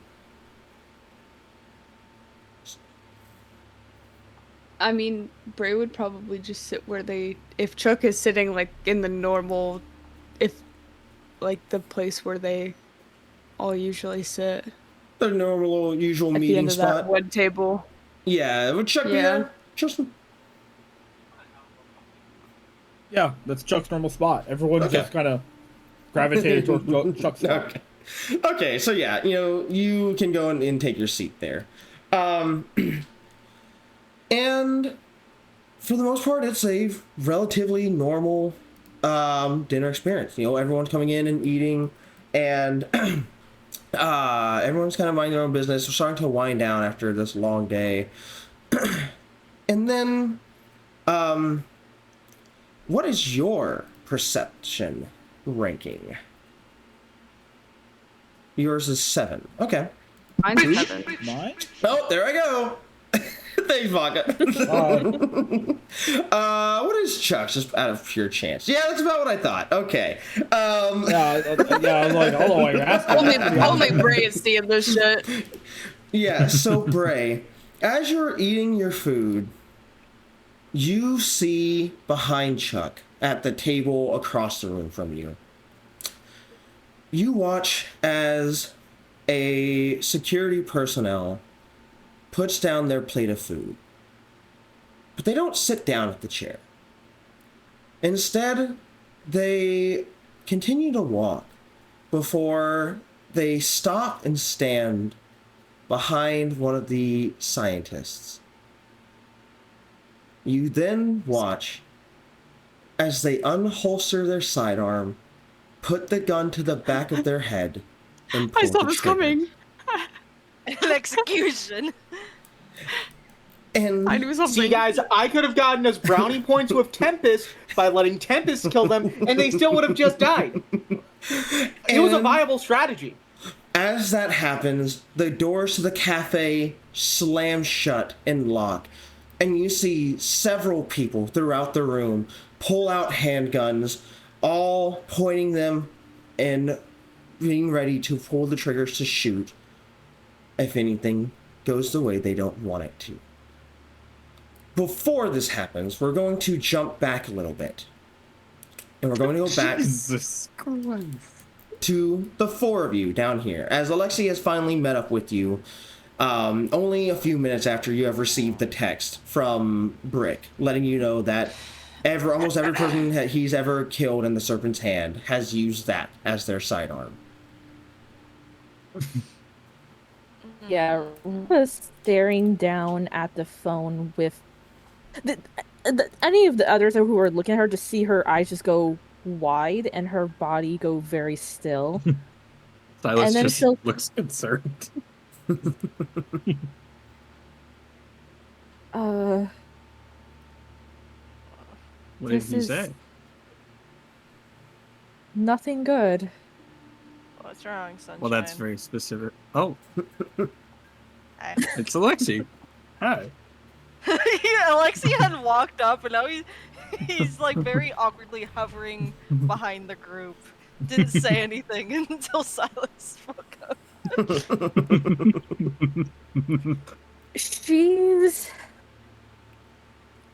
She's gonna like gesture for the group to come a little closer, like so they're all like kind of huddled together. And Silas would like move to the side so Alexi can actually get in. Huddle file. And all she's gonna do is just silently flip the phone forward so they can see the text message from Brick. Mr. DM, does this information looks like something Alexi already knows? You would, like, upon seeing the gun, you know, be able to look at it and recall that there have been times where, Brick is very much a trophy keeper. And so you would have recalled once in the past where he would have, you would have been in the room with him, Connor, and Charlie, and him being like, yeah, I killed this fucking guy. He thought he was slick. He pulled out his gun. I didn't even look at him. I just pulled out my gun. I fucking pointed from behind me and shot him. I didn't even look. Fucking idiot. And he would have been holding that gun up and be like, yeah, Serpent's Hand, they think they're cool. But what the fuck does that mean? Serpent's Hand? It's a snake. What fucking hands do a snake have? Just kind of going on his rants. I think it sounds like a Bill Burr bit. I'm getting a call. One second. I love my dumbass father. Anybody else felt like that? Felt like a Bill Burr bit? Well, you don't understand. That's why hands. That's why you would never expect it. It's how they're so sneaky. Yeah. It's actually they have prehensile tongues. My desk.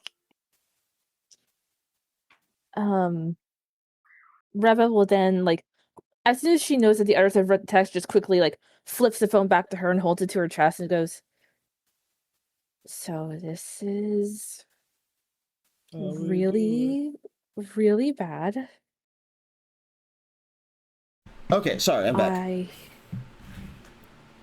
Yeah. Reva just like took her phone back and just goes, "This is really, really bad."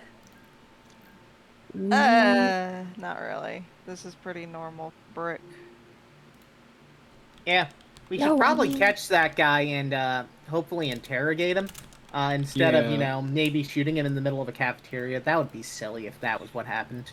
Instead of, getting information out of him. That's an oddly specific scenario. That's very specific, Danny. I'm worried now. I'm a good guesser. So true. Okay. Okay, He went. If only our. Do we want to? If only we trusted Danny more.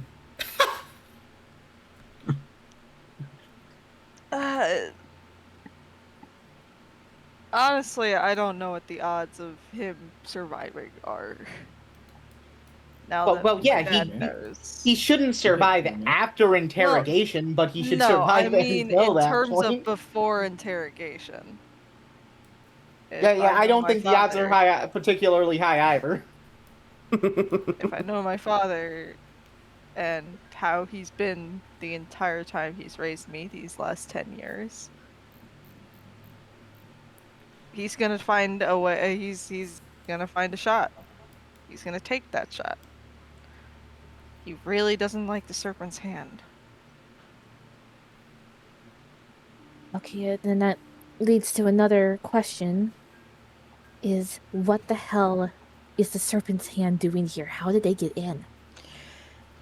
Weren't we literally told by who the fuck? Tempest. I can't even fucking remember right now. Tempest.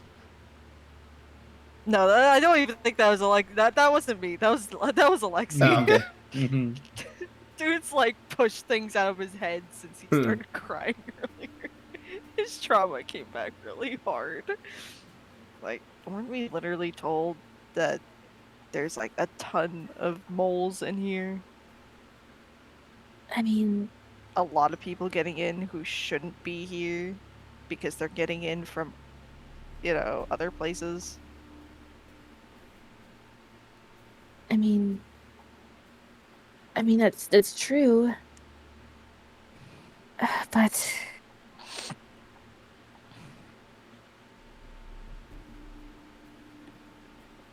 we obviously can't keep the gun. We need to like give it to Brick or something. Maybe he can I don't know, identify it, see maybe if he can find a link or something. I don't know how this stuff works. Are you trying to insinuate that there might be more info on the gun? I don't know, Alexi. I Listen, I'm not trying to undermine you. I'm just saying. I highly doubt that a gun is going to contain much information. Most we can get. Maybe I can talk. I think Charlie is his other uncle. I never remember Charlie and Connor. Name. Charlie. Okay. Maybe I can get Charlie to look into it. But Brick's just gonna fucking take that shit as a trophy.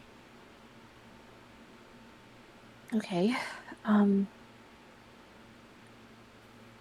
Should we contact him then, if he's not busy?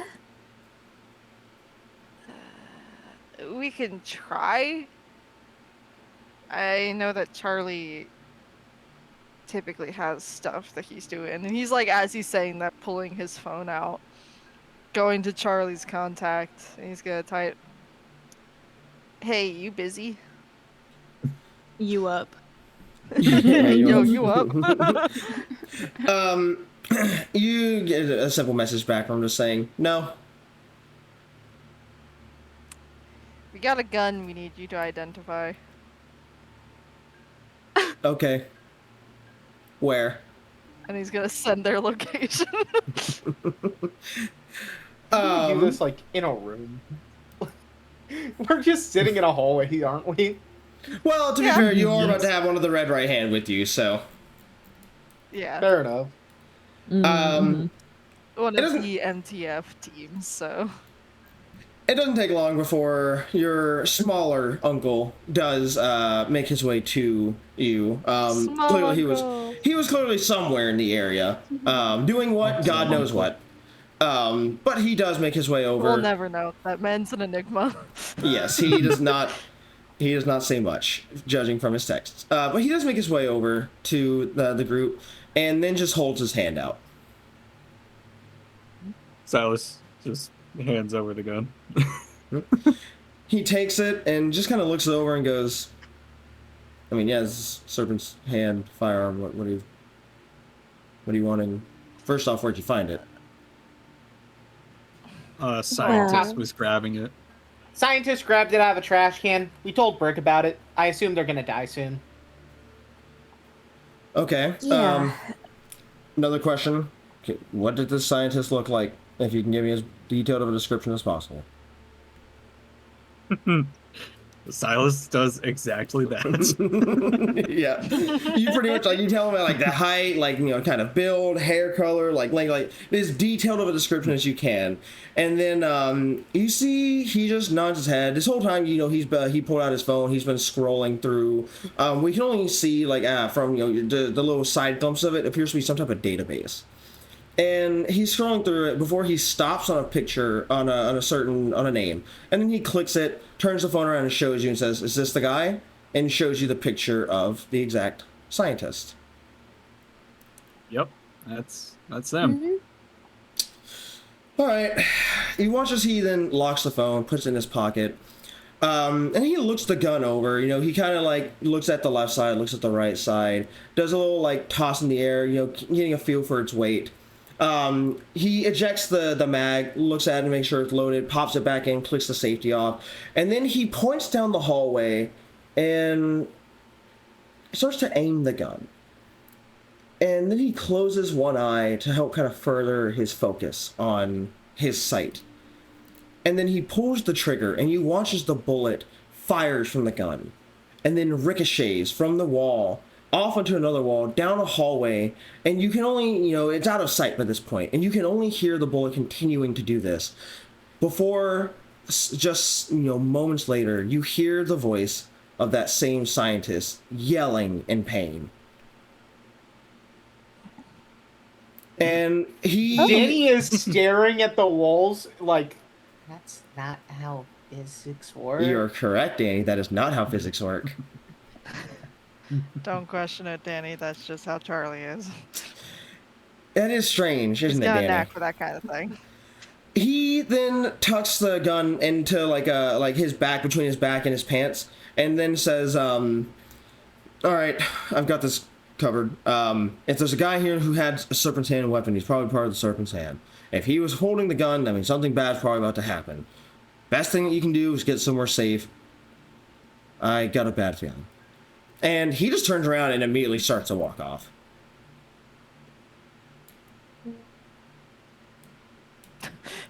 Alexi two-finger salutes him as he leaves.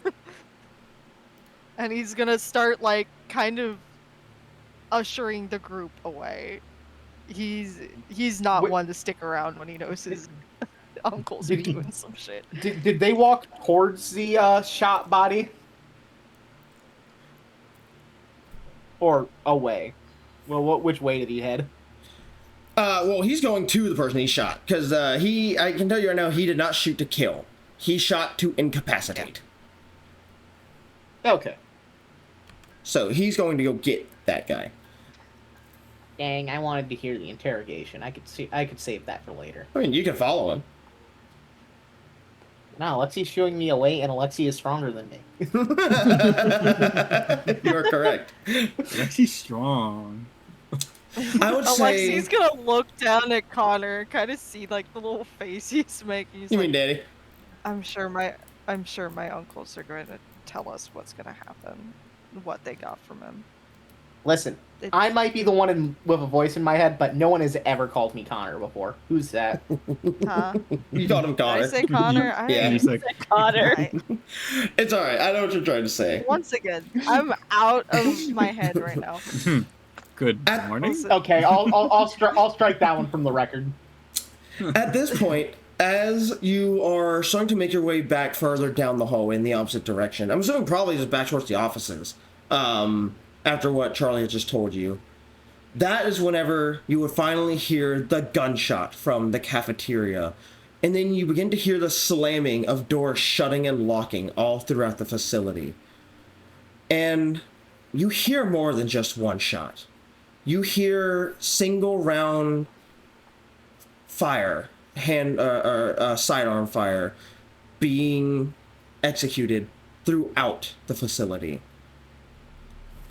And Well, then it sounds like that guy wasn't good at keeping his mouth shut.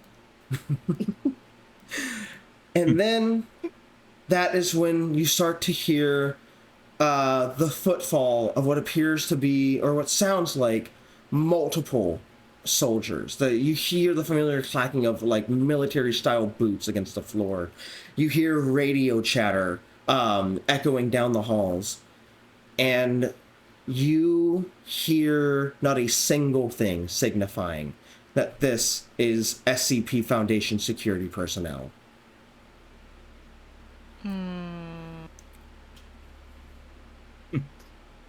We should. So there's nothing to signify it, but is it?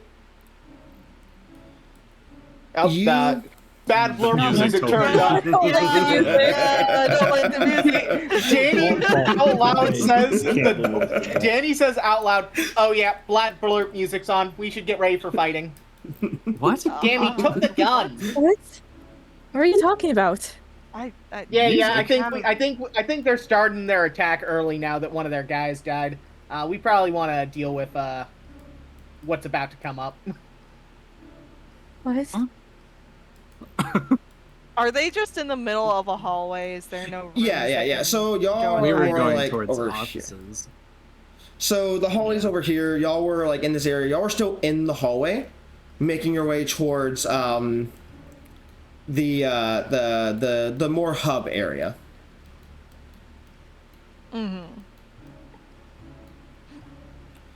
Is there like no safe spots to hide in or anything? Just out in the middle of fucking nowhere? The closest thing you have to safety is the offices that you had just left from. Yeah, give me a second. Can I know the nearest exit, immediate vicinity items that I could be using as improvised weaponry, and general awareness stuff given to me by a strategic tactician and Yeah.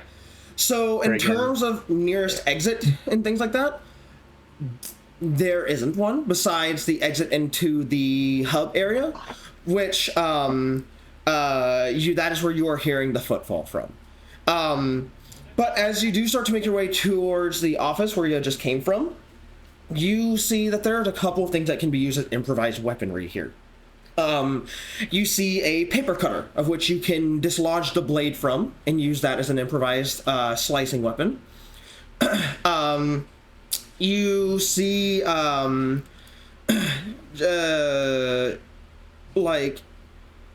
truthfully, that's really about it. I mean, it's an office space. I mean, there's nothing but computers, printers, pens, pencils, staplers, things like that. You guys see Danny methodically walk over to a paper cutter, bust the blade out, cut a strip of his D-class jumpsuit off, and wrap it around the handle so he can hold it like a knife without cutting himself. Full on Rambo. And he's like, "Okay, guys, friggin' Lexi, you don't need a weapon. Silas, you have your friend, and Reva, you can use Wait, you have a gun on you? Yeah. Silas give me that, please. Knife. He started doing all this shit, and Alexi's just like slowly reaching into his pocket to pull his gun out, and she's like... Danny keeps his homemade knife in his offhand, but he's like, "Oh." Silas just kind of rolls down. Also, he points out the most likely entrance and says, "Yeah, we should hide in those corners. Alexi, be in a position to bum rush them, tackle them so they can't get their higher caliber weapons off, and then we'll engage them from up close." Can do, boss. Okay. As Danny As Danny Danny mounts a corner, ready for anyone to sweep it. Okay. DM question. Maybe answer. Can I use premonition to help me out just a little bit? You can. What are you trying to foresee? I guess the best way I'm trying to phrase this, I'm trying to see the best way to get us all out of this situation alive. Okay. And exit the best way to like maybe fight, like anything that can get all of us out. Okay, roll me a premonition check. Do you want me? Gotcha. And the follow-up roll with that as well. What type of gun did you have, Alexi? It was a F1911.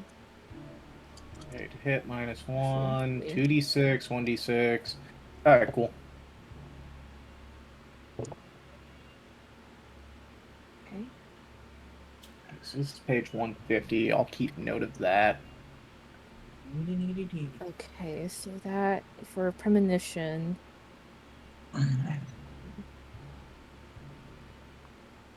Okay, that is a 22 for premonition, and you said you want me to do my other roll as well. Your corresponding on top of roll. Yes. Okay, yep, I know exactly what you were talking about.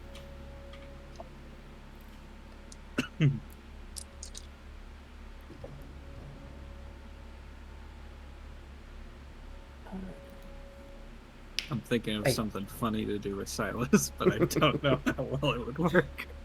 Okay. Keep that thought in mind. I'm a simple D class. How could I know everyone else had weapons? I was ready. Okay, we can get these. Alexi, I have a gun. Silas, I have a knife.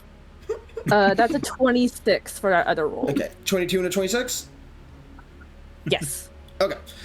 So, as you try to foresee what pretty much is just the best plan of action here, you see that in terms of escaping this room, they are systematically checking every room in this hallway. They are going to get to your room, and they are going to get in the room. The best chance that you have is hiding and getting the jump on them. As for dealing after that, you see in terms of escaping the floor itself, the exit to the elevators is completely blocked off by 3 soldiers who are standing guard.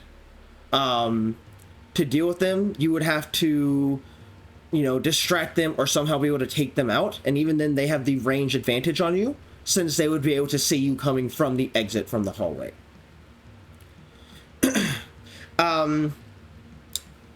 You do see that for your last premonition, that you're not the only group currently being pinned down in a room, as you do see the room, the cafeteria across the way, where Bray and Chuck are as well, being held captive in the room with several more Serpent's Hand members.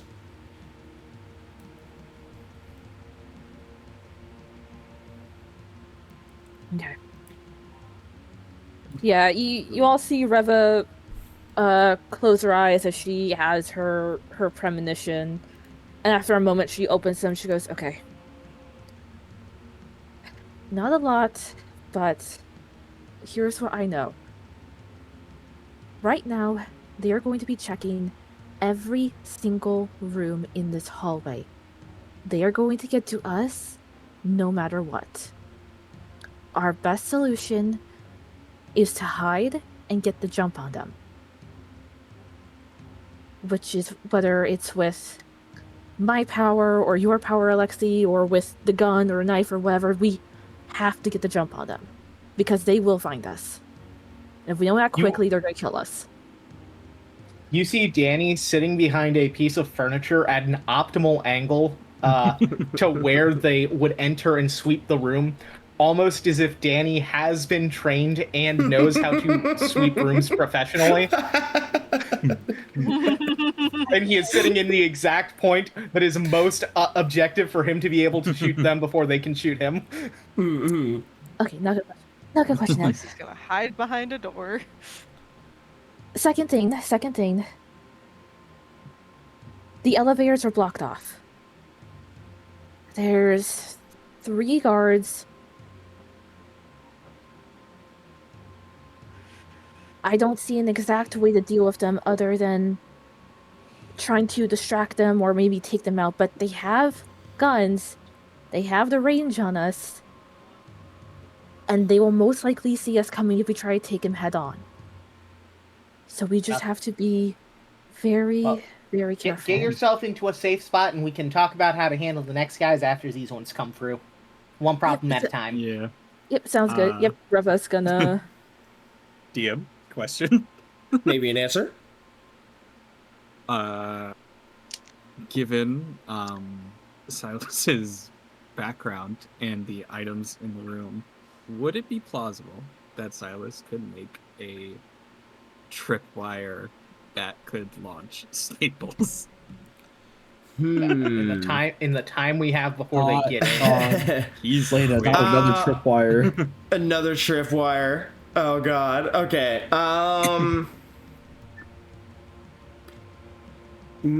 Here's what I would say. You can either that, or he could make like some sort of mini gun, I guess. Yeah. Well, here's what I'll tell you. You can. Just be aware that if you roll too low, you will forego your stealth check. Yeah. Okay. So if you want to do that, then make me a that would be a, where is it? I'm gonna accidentally end up shooting Alexi in the fucking face. Let's see. Rest in peace, Alexi. It would be a This is mechanics. what happens when you're a glass cannon. Mechanics. Yeah, make a mechanics check. For anyone else who's gonna hide, roll me stealth checks. Make sure all of you send your messages into the Foundry chat so I have them written down. Oh, you want to see a low number. All right, that explodes. We're all making stealth checks? Yes. If you're wanting to hide, I need a stealth check. Yep, I'm hiding. Okay. Would Alexi be hiding if he's hiding behind a door trying to get the jump on them? Yeah. Actually. Technically, it would. Okay. Because it's not just your visual that you're hiding; it's your breathing you're controlling. It's the sounds you're making. Oh. Okay. So Silas got a 17. 17. I got like that explodes. I don't know if that's too low to. I will let you know. Stealth. I will let you know. Don't worry about it right now. I will. I will. Oh, that's not great. But Silas just kind of like glances around the room and looks at stuff, and he starts grabbing things. Where is Am I sending it in Foundry? Yes. Send Or your am I rolls from the saying that Foundry out chat. Send your rolls from the Foundry chat. So it's easier for me to manage. A lot of rolls going on here. Oh, here, hold on. I'll put it on. That There you go. explodes. How did you go back? Because he's wearing the D-class the D-class jumpsuit. Yeah, but I feel like realistically, the D-class jumpsuit shouldn't have any effect since they're trying to hit anyone and everyone right now. I will say in this case, Yeah, but don't you're worry bright about. orange. But Yeah, but it's that still is a the thing. 5. You are bright fucking orange. Bright ass orange. Yeah. That's why I'm behind a chair. Yeah. You are the annoying orange right now. Okay, so Silas, No, I I will accept say, it. I'm going with the roll. roll me a stealth check. However, Okay. I would say, I was gonna say don't add your stealth modifier, but you don't already have one. Because technically this is just on the verge. So here's what I want you to do. Roll me a stealth check, Okay. but on your explosions, they will not explode. Yeah. Okay. Okay. And then send that. Deal with that. Outstanding. I can't believe the DM is cheating this way. So that is a, what is that? A 19, a negative 3, a 21. since I can't explode, this is the highest he was able to get, which funny. Okay. Hey, Oh, 14, we're back! It's Fuck yeah! a special number. 14. It was literally the highest he could get. Okay. So, because I don't want to have to load a new map for us to keep going back and forth, here's how we will do it. I will just draw a little map to work with here. So the entrance to the room will be right here. This will be the doors. The chair, Danny, I'm assuming is pretty much something like right here. And you're behind it. My character sheet. Let me pull that. Yeah, about. Okay, I want to be relatively close to the door. Yeah. So go ahead and put yourself. These are the doors. Yeah, those are the doors right there. So put yourself behind it, so that we have the cover. Yep. Thank you. Anyone who is hiding beside the door, which is Alexi, go ahead and put yourself over to whichever door you'd be hiding on the side of. Because the room kind of goes like, oh god, the camera fucking. Here, I'm. It's pretty much something like that. Okay, so this is the this is the doors being open. Yeah, these are the doors right here. Okay. So Alexis is gonna be like literally right there at the doors. Okay, Reva, where would you be hiding? There are, there's desks and things like that too. You can hide under or behind. Yeah, I think that's where Reva's gonna go. She's gonna try to hide behind a desk. Okay, so you would be like right here. And Silas, you pretty much just have to do exactly what Alexi's doing. That's pretty much the amount of time you would have given yourself. Okay. Set my trap, and then Silas has his knife. All right, let me put these guys where they need to go. That one go right there. That one go right there. Okay. So, you hear the first door down the hallway get kicked open, and then you hear something get thrown in. Ding, ding, ding. And then you hear footsteps rush in, followed by automatic gunfire. You hear that process repeat several more times. Each time, a muffled voice being spoken through radio chatter, just clear, moving on, copy, and just repeating over and over until the footfall finally arrives at your door.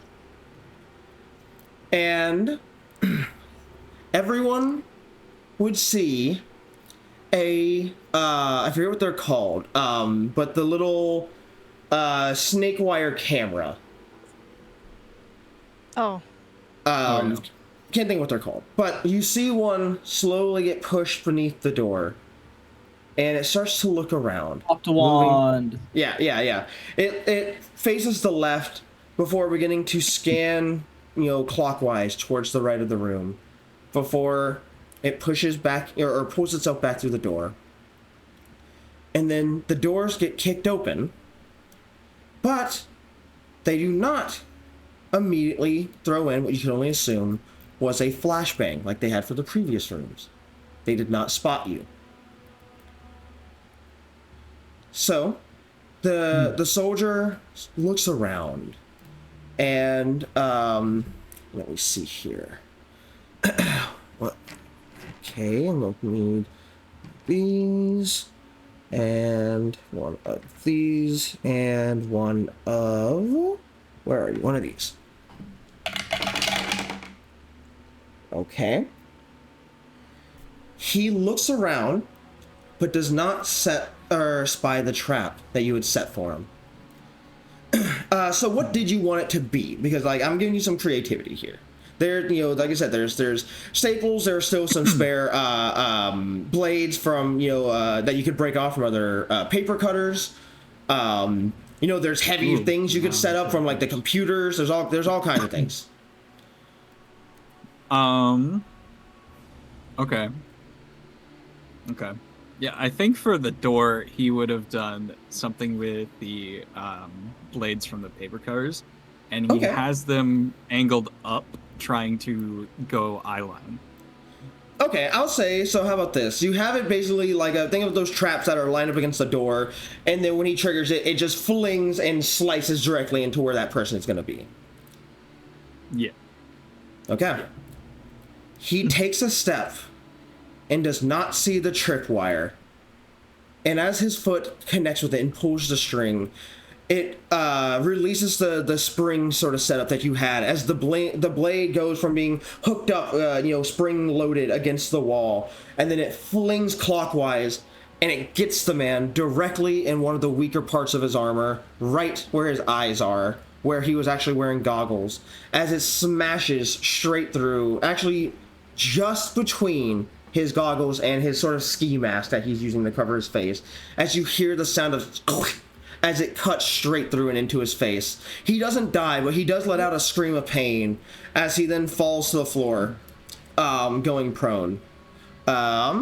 Which I can set him here. Prone. Whoa, no. What the fuck? Where are you all prone?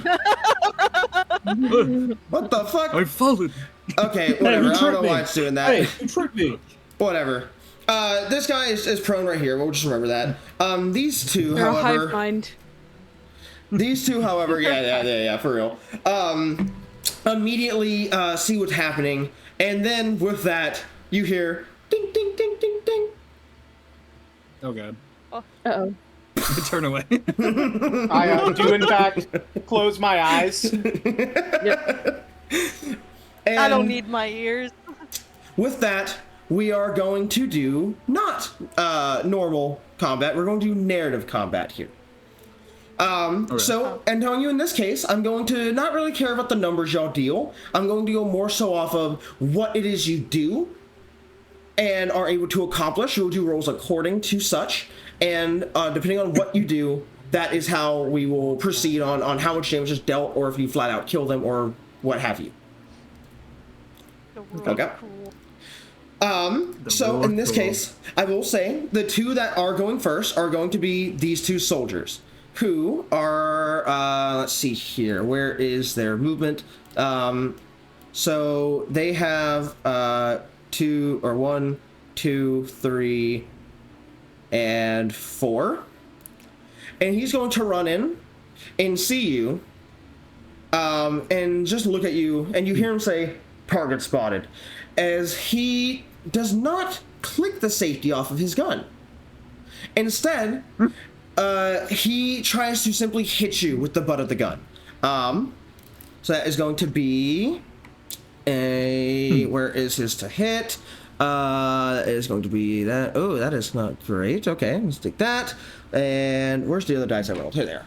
Take one of these, and take one of these. No. Yeah, one of these. Okay. That is going to be a... is a 3 plus 3, which is 6. That is a 7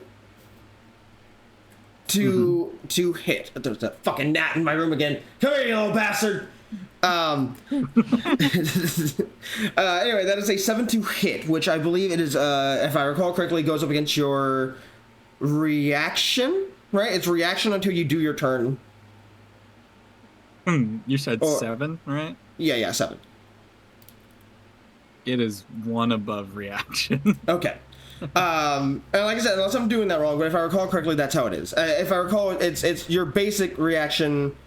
Fuck. No, now I can't remember. Ryan, you were the one who had me remember this. I'm relooking at the combat rules right now. Okay, yeah. Feel free to do defense and evading. Before you've taken your turn, you roll dexterity plus dodge to Okay, you roll, and then after you've taken your turn, then it's your reaction.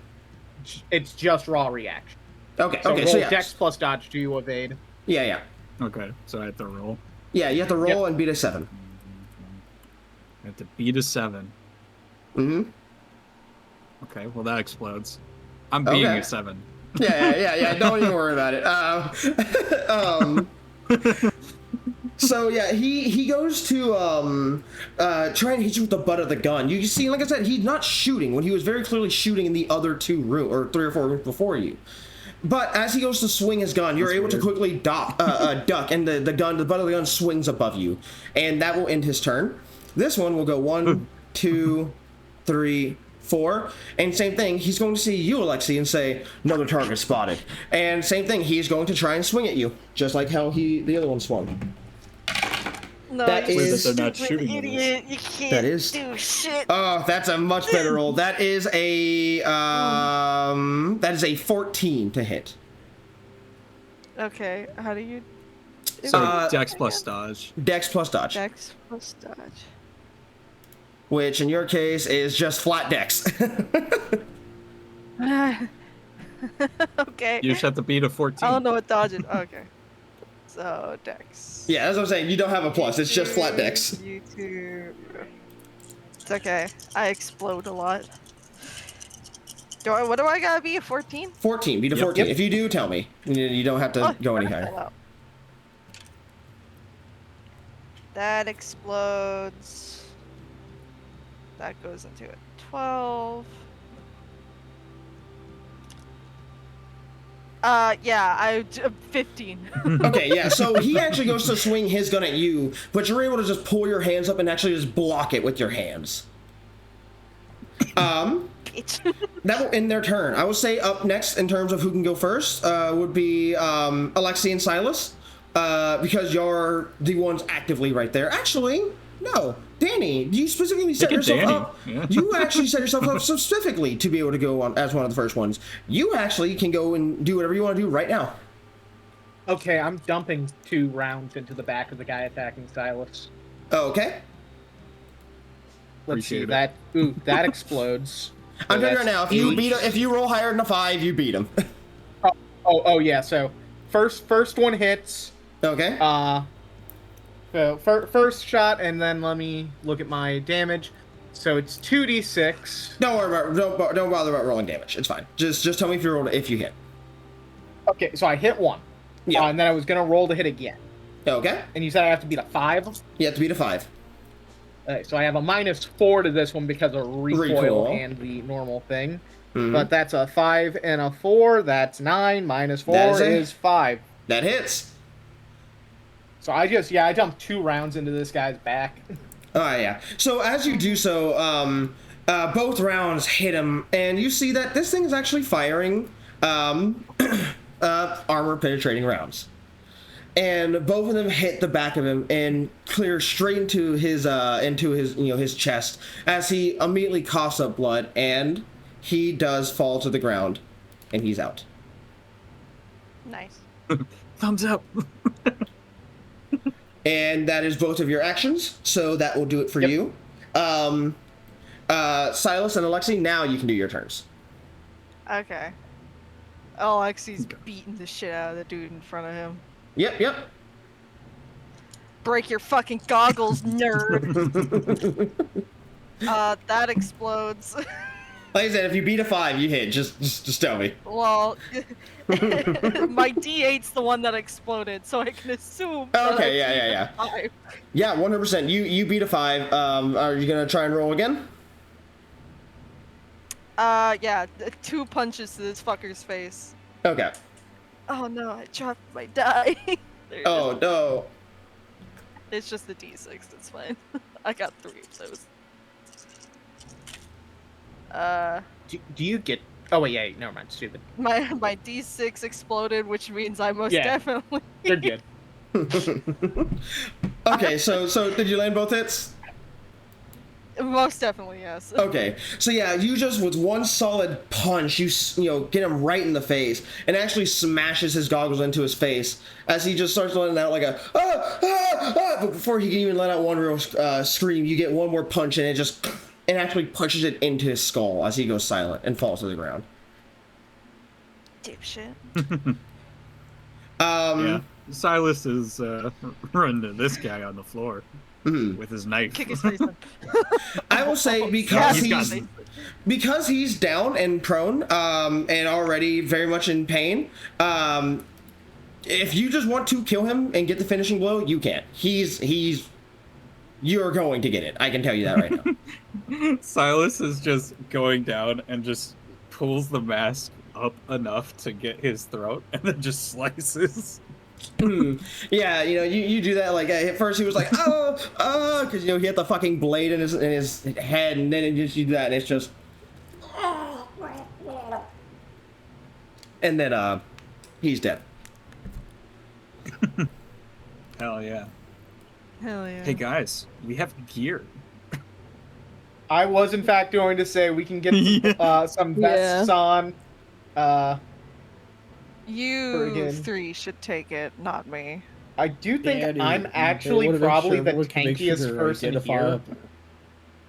I have 61 health.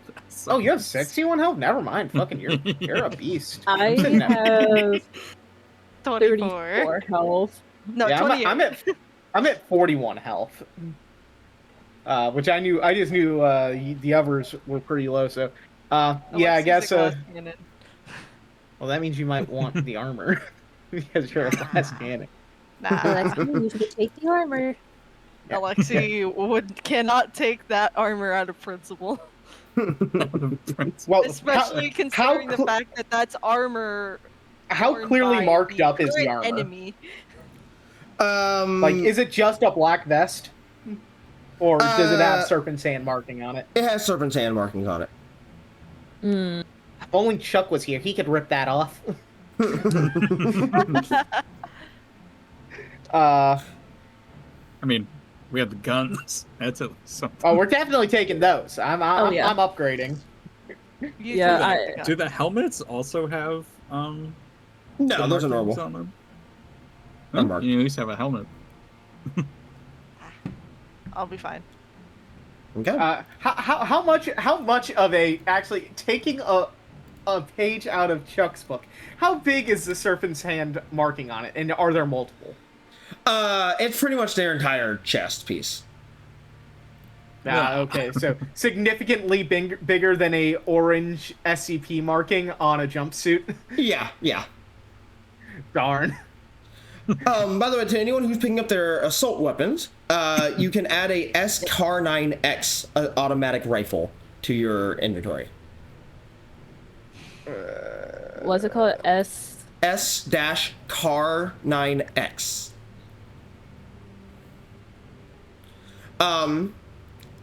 So y'all gear up, and I'm assuming y'all start to make your way down the hallway? Yep. Yeah. Okay. So, in that case, we're going to hop over to the other group for a minute. You two. So, like I said, at this point, they have already killed multiple people in this room. In fact, I can actually kind of paint it a bit more obvious for you, so who's where. We got one, like, over here, one, like, over here, and one, like, over here. Actually, more like right here. Surrounded. And they have, like, they shot these people and they are dead, but they have not killed anyone else.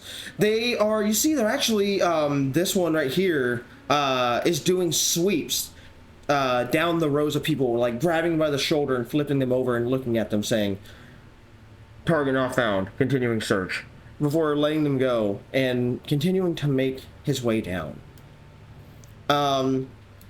You see, he gets right about here, and he goes to check the person, but then looks over to his left and sees the hulking mound of flesh not far to his left. I want to point out, Chuck has not stopped eating. Yeah. No reacting at all what's going on around him. He looks over. Chicken enchilada day. And sees you, Chuck, and then he keeps his distance, kind of moves more like right here, as he points his assault rifle at you and says, "I need you to come with me."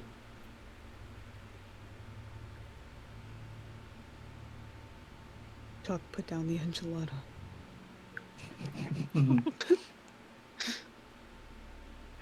Does he say anything? Chuck's just gonna look up at him. Just take another bite of a chicken enchilada, just keep looking at him. I was told about this fucking guy. You can bring the fucking food. Just get up. Come on. Bring seconds if you want. I was told about this fucking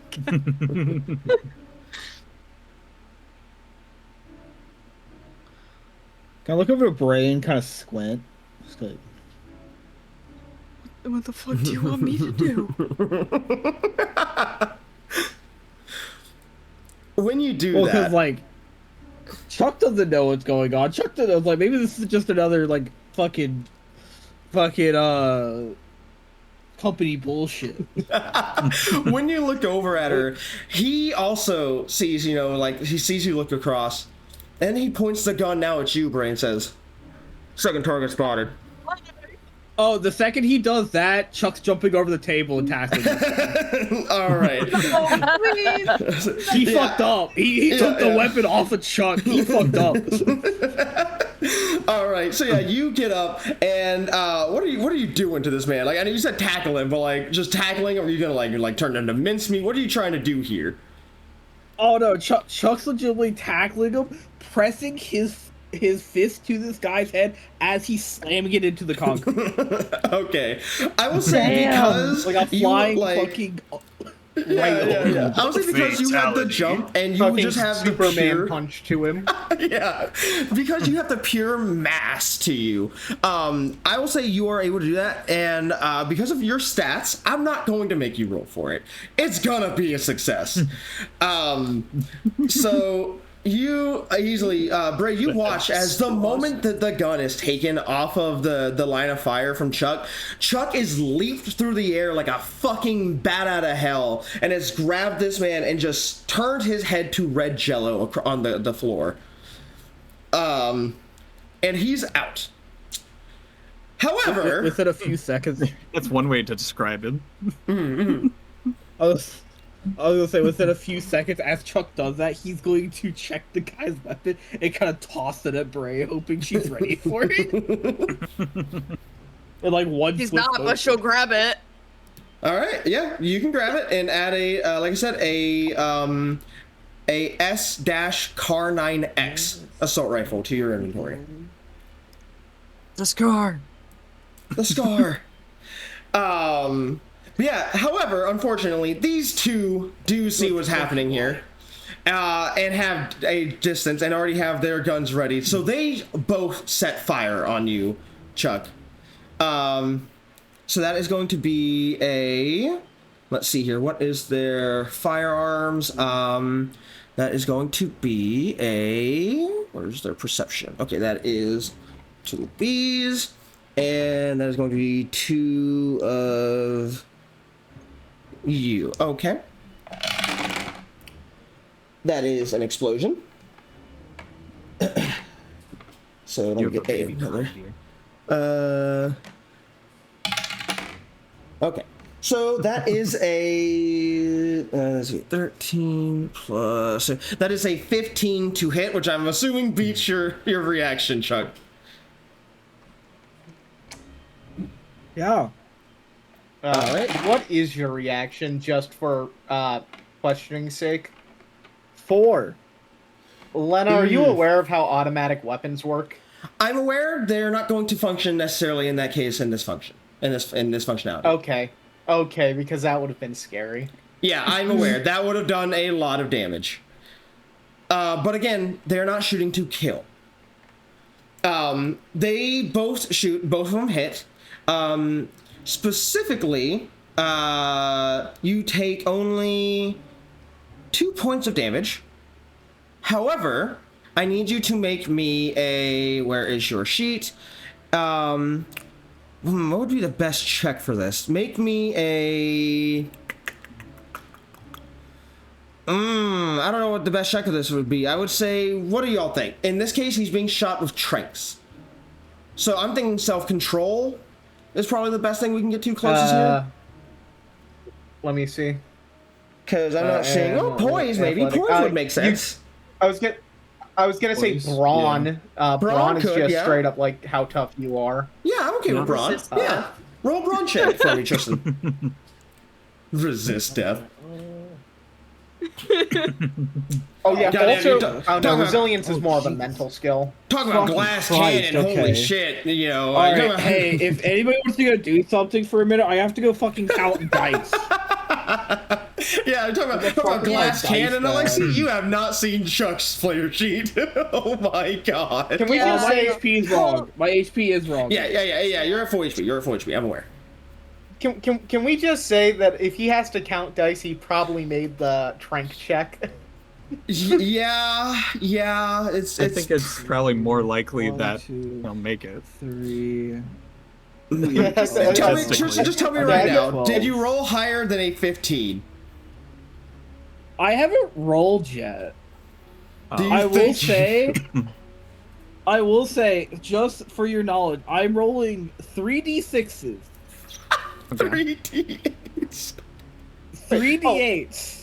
And 3d12. I'm telling you right now, the chance of you passing is more likely than not. You feel the tranks like start to make their way through your system, but they're not like you can tell you're not going to be able to completely ignore them. You're just fighting them off for now. They will take hold later, but not now. And that will end both their turns. Bray, you're up. It's the enchilada. It's holding it back. No, it's like crank. I just gotta keep my adrenaline up. Alright, I'm prepared now.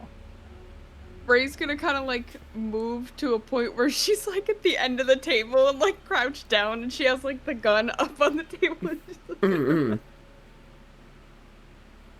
Okay. Chuck didn't know if I don't think she would really shoot anyone. You don't have to unless they're coming at her. But I don't know if they're coming at her yet. Chuck got shot. Bray didn't shoot person back. Chuck feels betrayed. I mean, you would see that they're not firing live rounds. They're firing tranks. So even if you were to shoot, you're only going to be firing tranks. True. Makes easy kill. She's just gonna prepare herself. Okay. In that case, to be able to shoot if she needs to. Chuck, oh wait, hold on. These guys also would have, this one would have gone right here, and this one would have gone right here. All right, Chuck, you're up. You could do something pretty cool here if you get creative. 2 birds with 1 stone. I could. One of these motherfuckers could become a spear. They could become a spear. You have the strength for I'm it. gonna grab a drink quick. Okay. But are you gonna make me roll anything other than a strength check for a spear is the question. No, I'm gonna make you roll a brawn check. So that's strength. Oh, a brawn check for the spear? That is 3d6s, 3d8s, and 3d10s. No, I was making sure you were gonna make it like, okay, now also throw a dex check so you can like make sure you hit it. No, like I said, this is one of those points where don't worry about it because don't worry about it. All right, wonderful. Yeah, I'm fucking lawn darting this motherfucker to the other guy. Okay, this one I do want you to roll for, so do it, and that'll give me time to go pee. Count the dice. I feel like they oh, they're already out. I just gotta make sure like they're I separated. pulled up my notes with my moves on it, just in case I need to whip something out. Oh no, okay. Whew. Thought I lost a D8 somehow. Maybe consider. I love that us four would just fucking tactical. And then there's this with Chuck who's just like, I'm gonna fucking massacre these people. He's called the Mangler for a reason. Yeah. Thank God's by their extra sword. I hope all this dice ASMR is coming through clearly. It's not. I can hear like slight clicks. Okay. That was actually kind of a shitty roll, I'll be real. How'd you do? I'm not gonna say the result until they're back. I will say I got no explosions though. No explosions? Oh, it's 21. Yeah, I can hear you from my restroom. My headphones are wireless. Anyway. I know, but I wanted to like make sure you were here to fucking respond. Yeah, look. Let me tell you. Not like we're on a fucking live stream. You know the meme of Rouge the Bat being like, "Damn, boy, you piss hard. That's cool as fuck." Have you ever heard that? Her tits as wide as she is. Why is why that? she is tall. That is true. Good old Rouge the Bat. Anyway, yeah, that works. You are able to grab the... Bray, you watch as Chuck just full speed sprints at this man. This is the fastest you've ever seen Chuck move, really. As he grabs this man and picks him up and like a fucking spear throws him through the air as you hear him just... Ah! Ah! Before he hits the other guy and both of them slam into the wall and just crack and both drop to the floor. Bray's gonna stand up. She's gonna hold the gun in her hand. She's gonna drop the gun. And she's gonna look at Chuck. And begins eating his chicken enchiladas. Back to the enchiladas. Back to business. What the fuck? What is happening? What the fuck? What the fuck?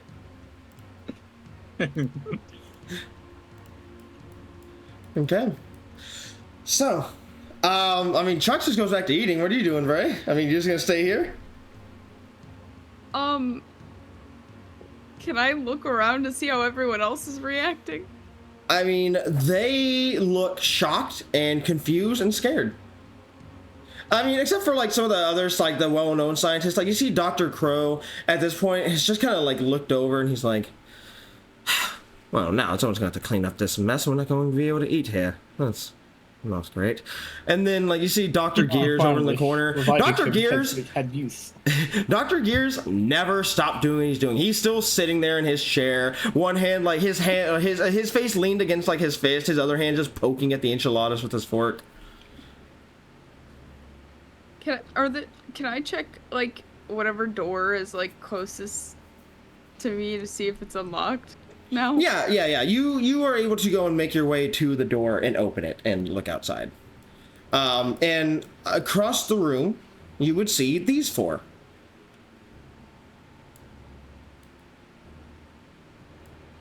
Who's the... Oh. Chuck, we gotta go. I don't want to stay in here any longer. Bring your enchiladas with you. I'll make you more later, okay? Chuck leaves the enchiladas, knowing they will slow him down. What day though? Yes, they could. I'll make you even better enchiladas later. Just come on. Okay. So, I mean, y'all can see each other.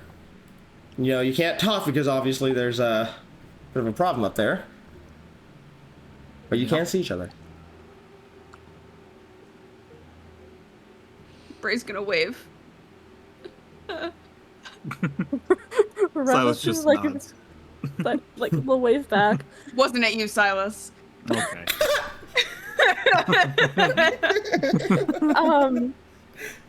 Reva is gonna lean towards Silas next to her and go, because I'm assuming these are the guards that were by the elevators that she saw in her premonition.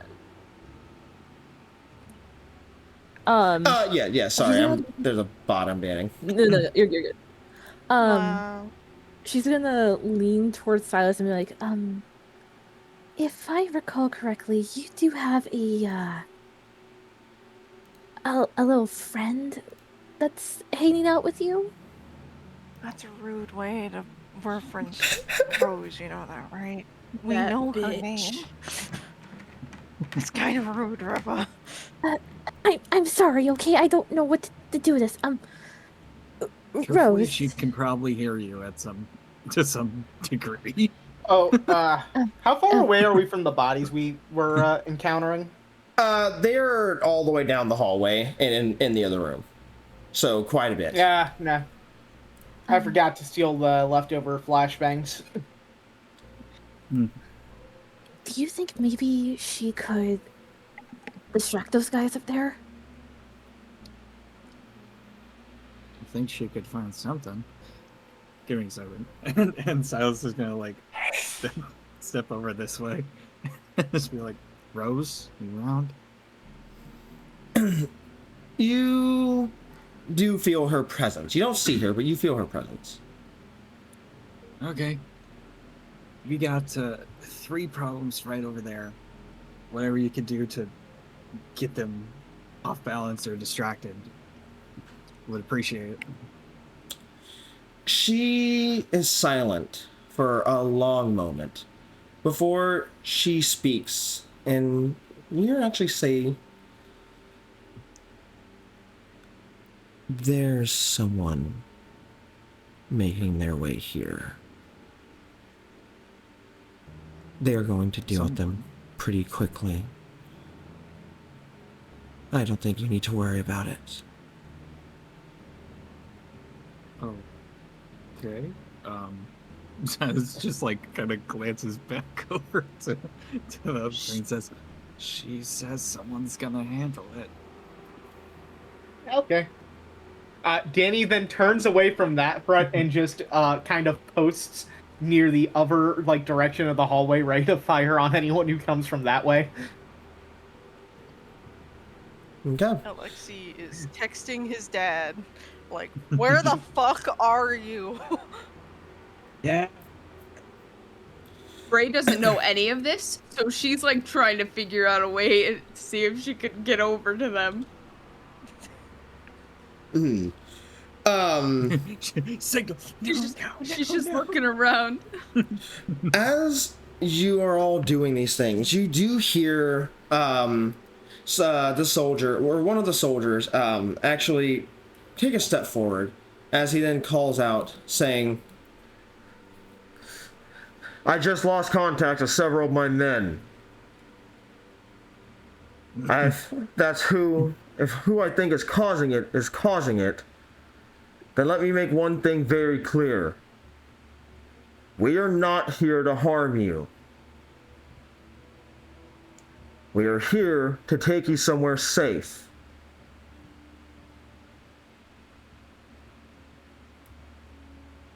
That sounds contradictory when you just shot a bunch of people in the back of the head. But You then hear the sound. Makes sense. You then hear the sound of something being tossed, as you watch as he has completely taken off his assault rifle and tossed it on the floor away from him, as well as the sidearm.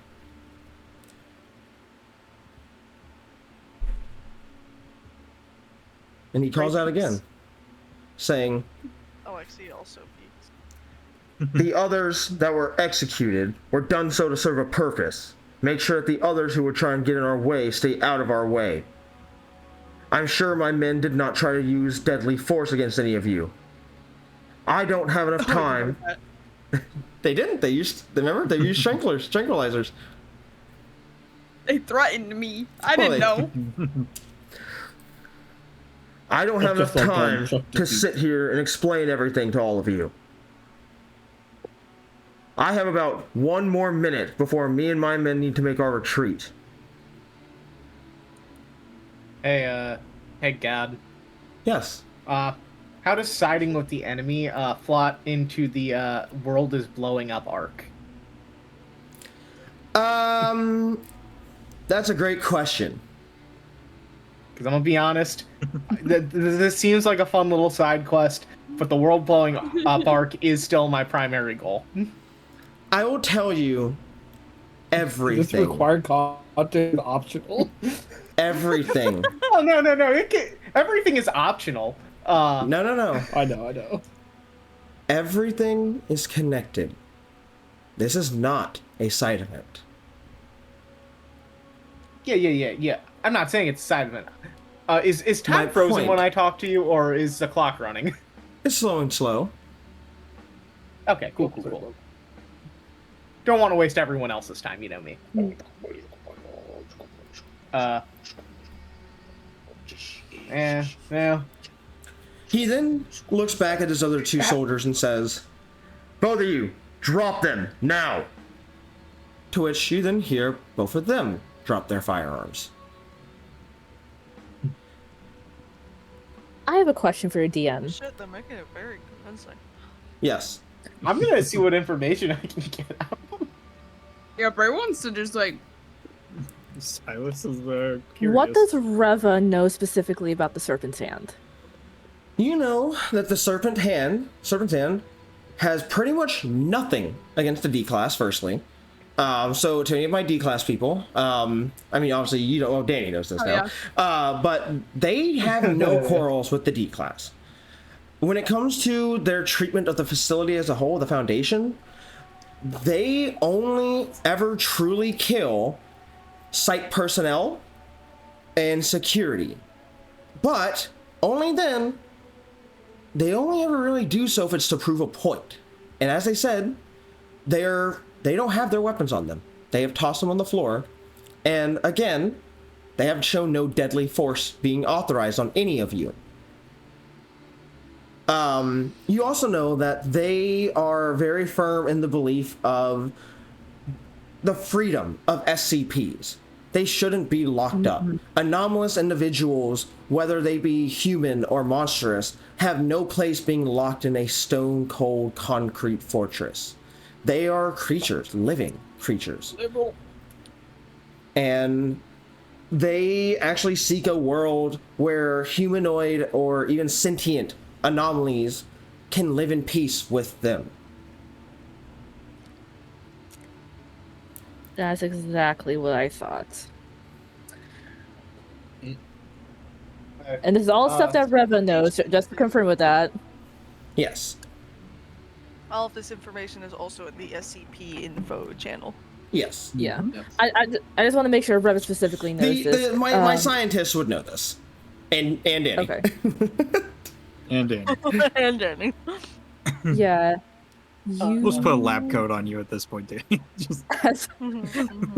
As Reva's standing there and she's thinking about this, she's starting to put the puzzle pieces together, and she goes, "They're after us because we're anomalous." Danny walks out. Danny? Bye, Danny. He still has his gun trained towards them. He's like, Danny. Listen, I get it. You're here for us. Give me a 20-second explanation why you can convince me. I've got big goals here. Danny, stop it. I thought we should let the Sunshine Baby do what he wants. He's saying some good shit over here. They look at Chuck's you. like putting the thumb up. Chuck's like, yeah, keep going. They look at you and say, well, the leader says, I'm being tasked by a very, very important insider who has knowledge of this place. They've told me of this group that you're a part of. If you want to come with me, you and your entire group is going to be safer. Tell me the insider, and you might have a deal. If I tell you that here, that's going to be what's the fucking Suicide.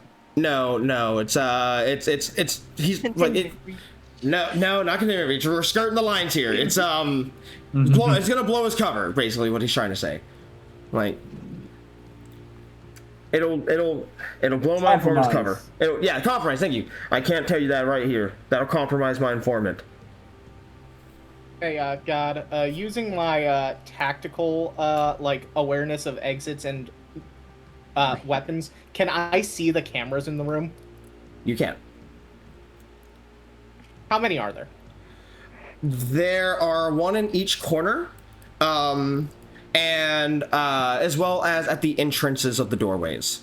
So there's a good 1, 2, 3, 4, 5, 6, 7, 8. There's like a good 8 cameras.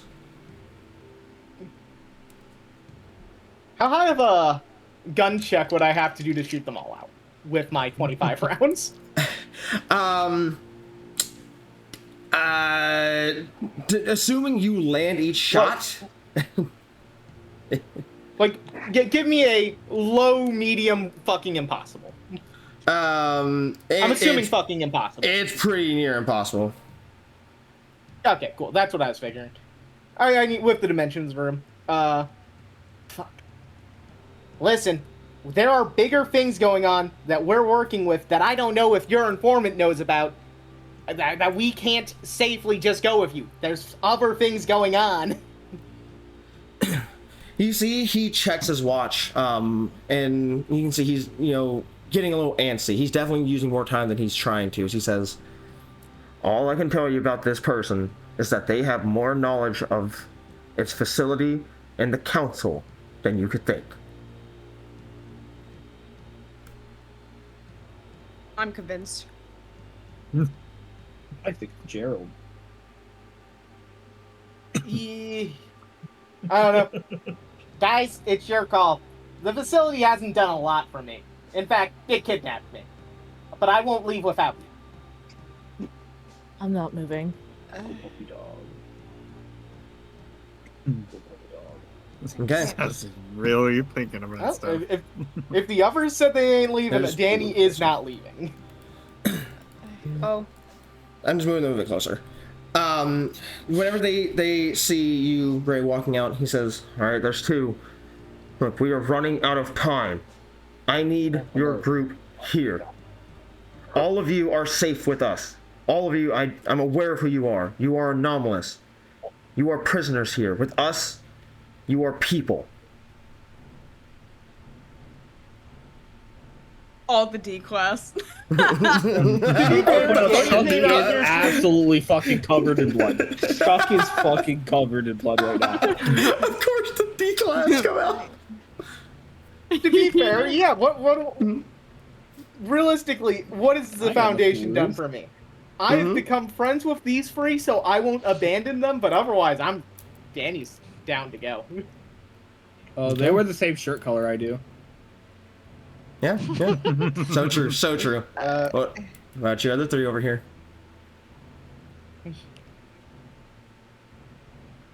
Alexi's too caught up on the fact that if he leaves, he's leaving his dad behind.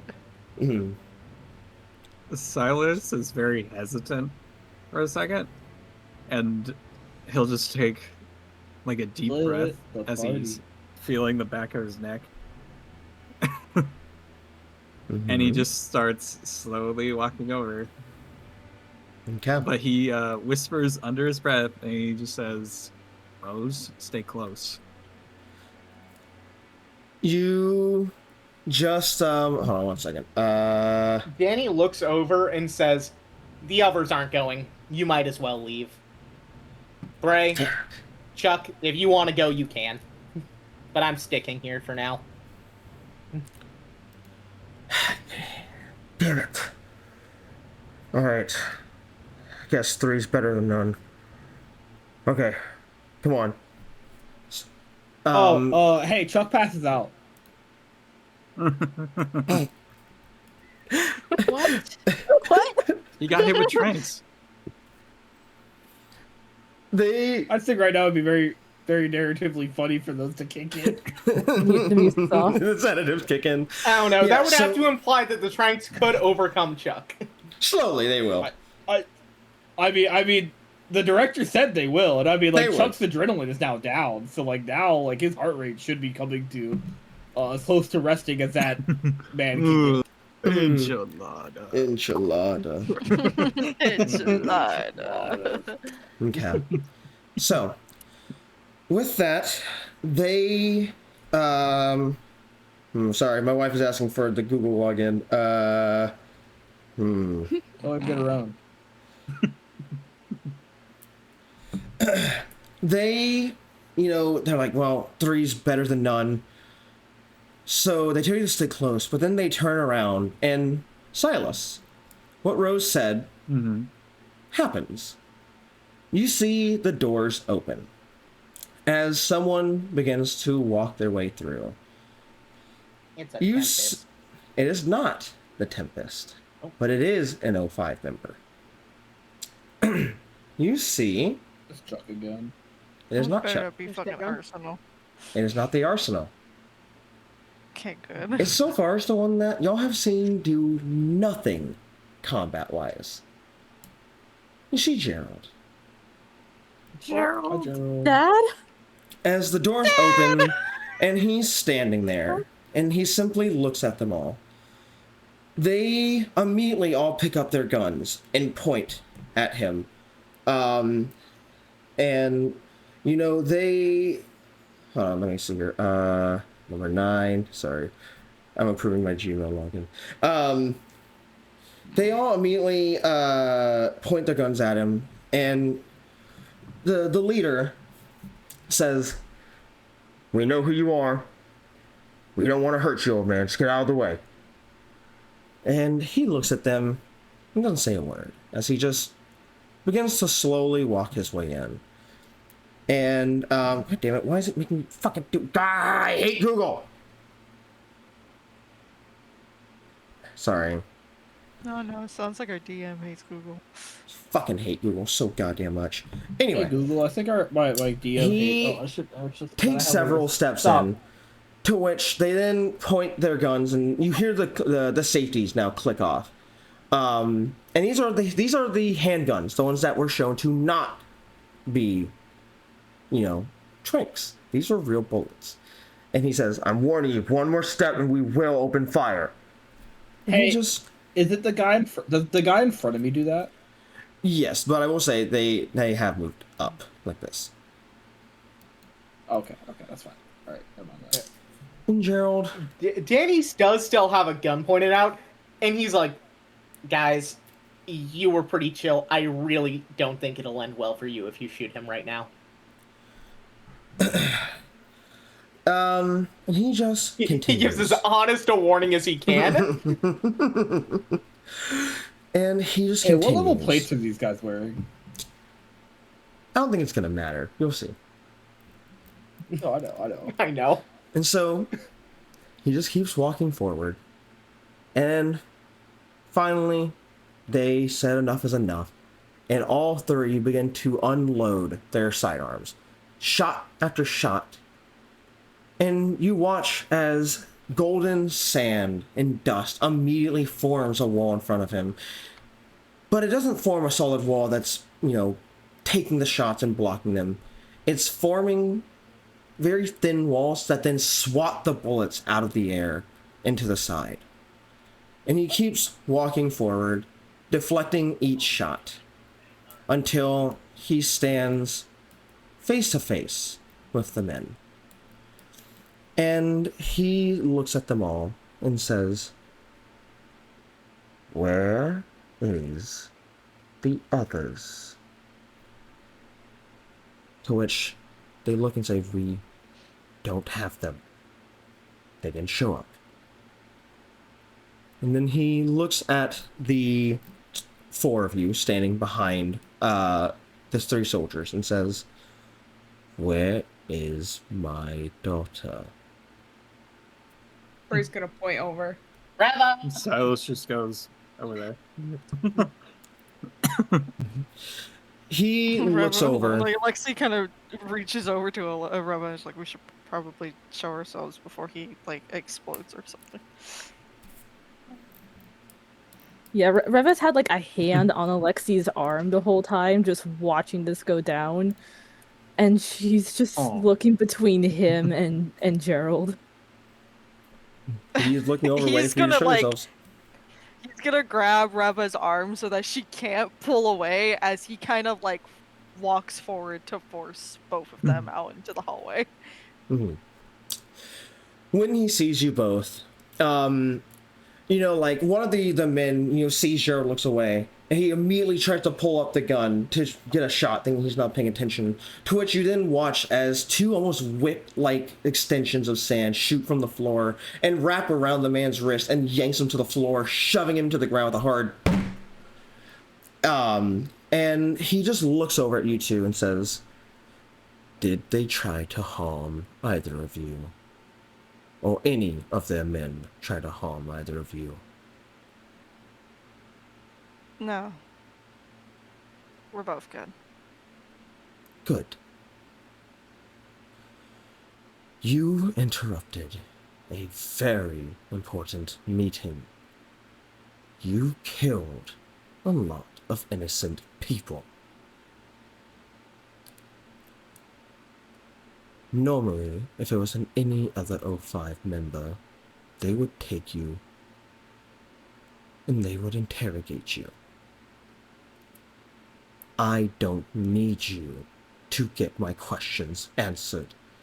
And when he says that, 3 stalagmites of sand rupture from the ground and impale all 3 men in unison.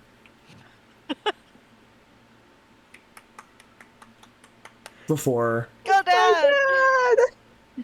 Ray's gonna take a step back. She's gonna be like, "What the fuck?" before the sand disperses and these two fall to the floor, while this one, still alive for the most part, falls to his knees and is grasping at his chest.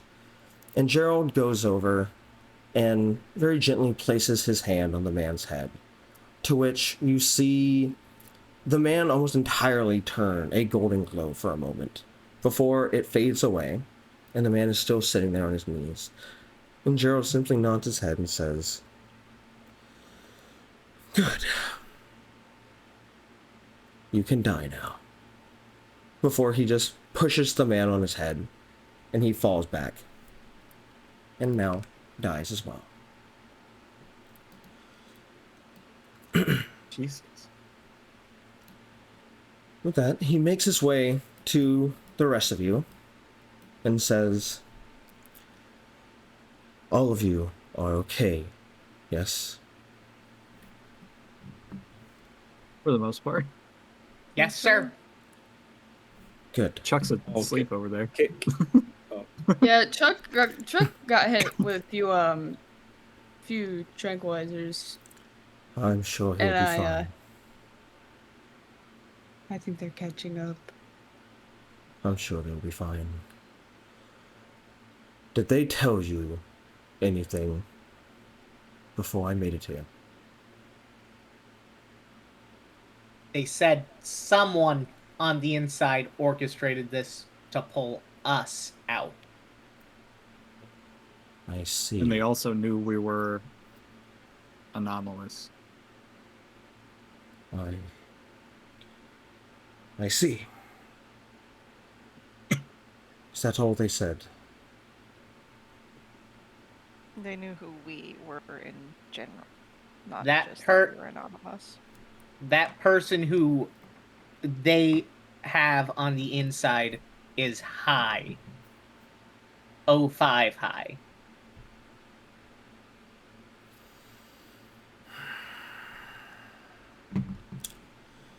Then it appears that my suspicions were correct.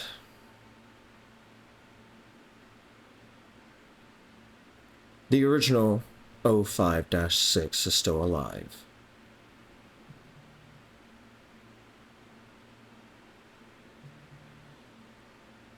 Now that's going to be a problem. All of you, come with me.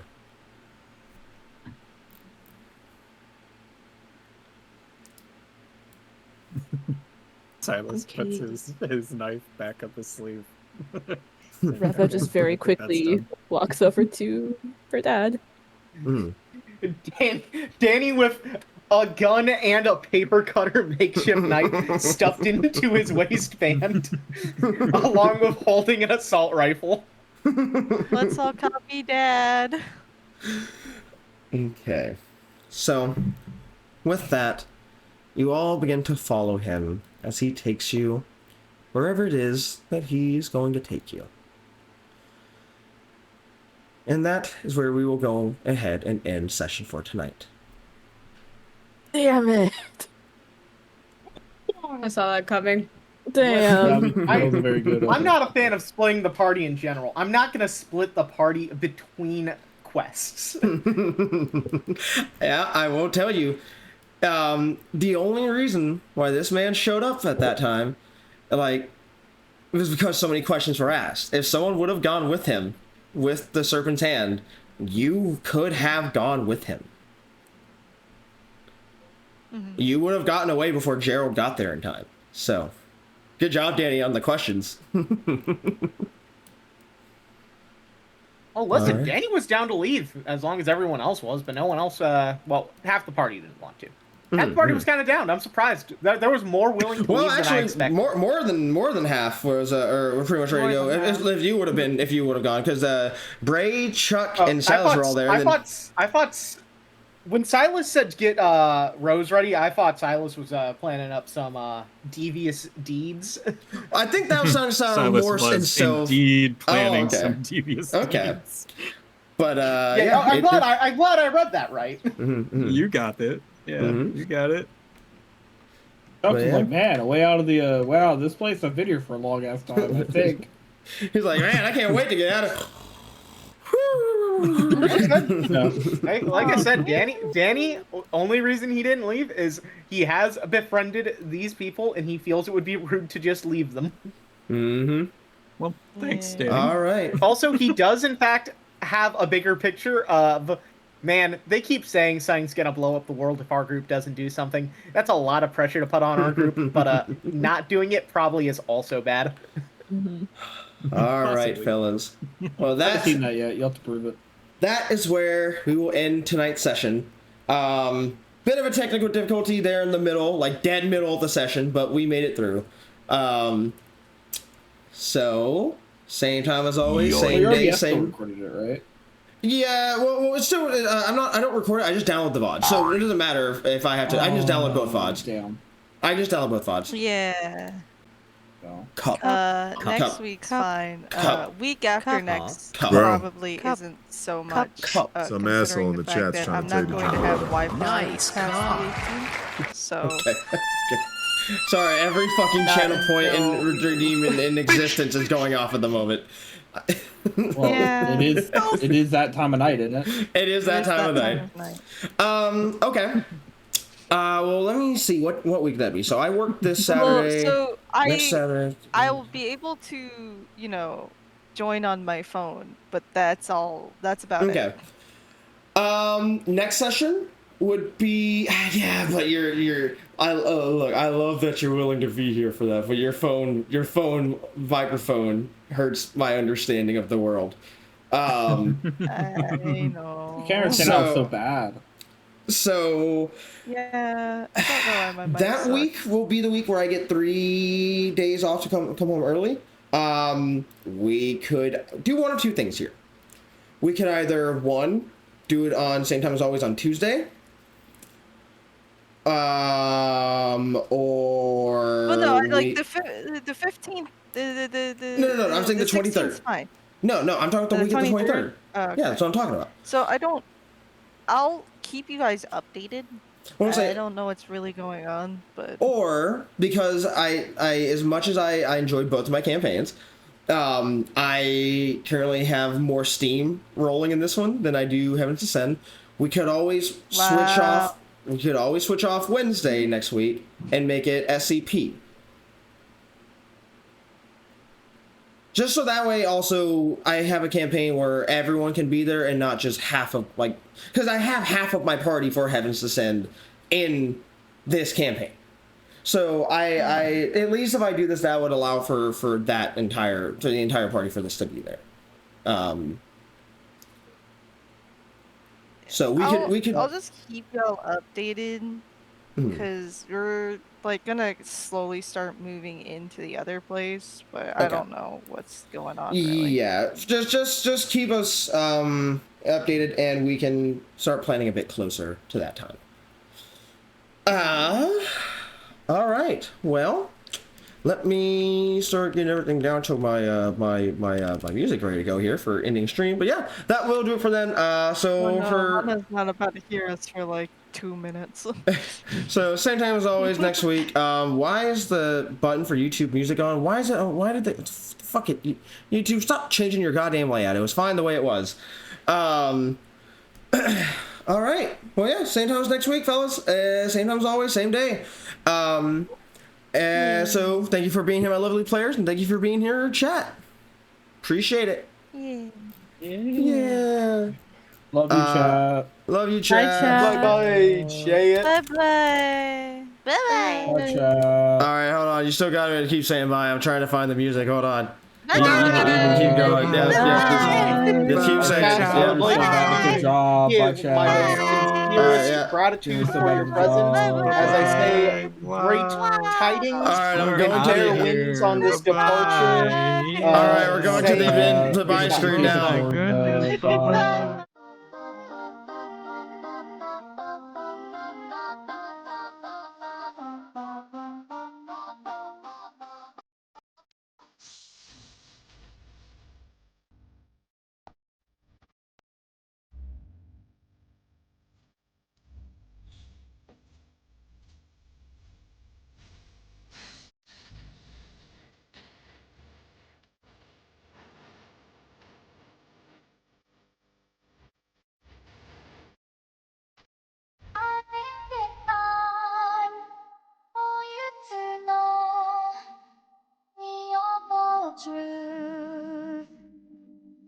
truth about me and the truth about you from your friend. We got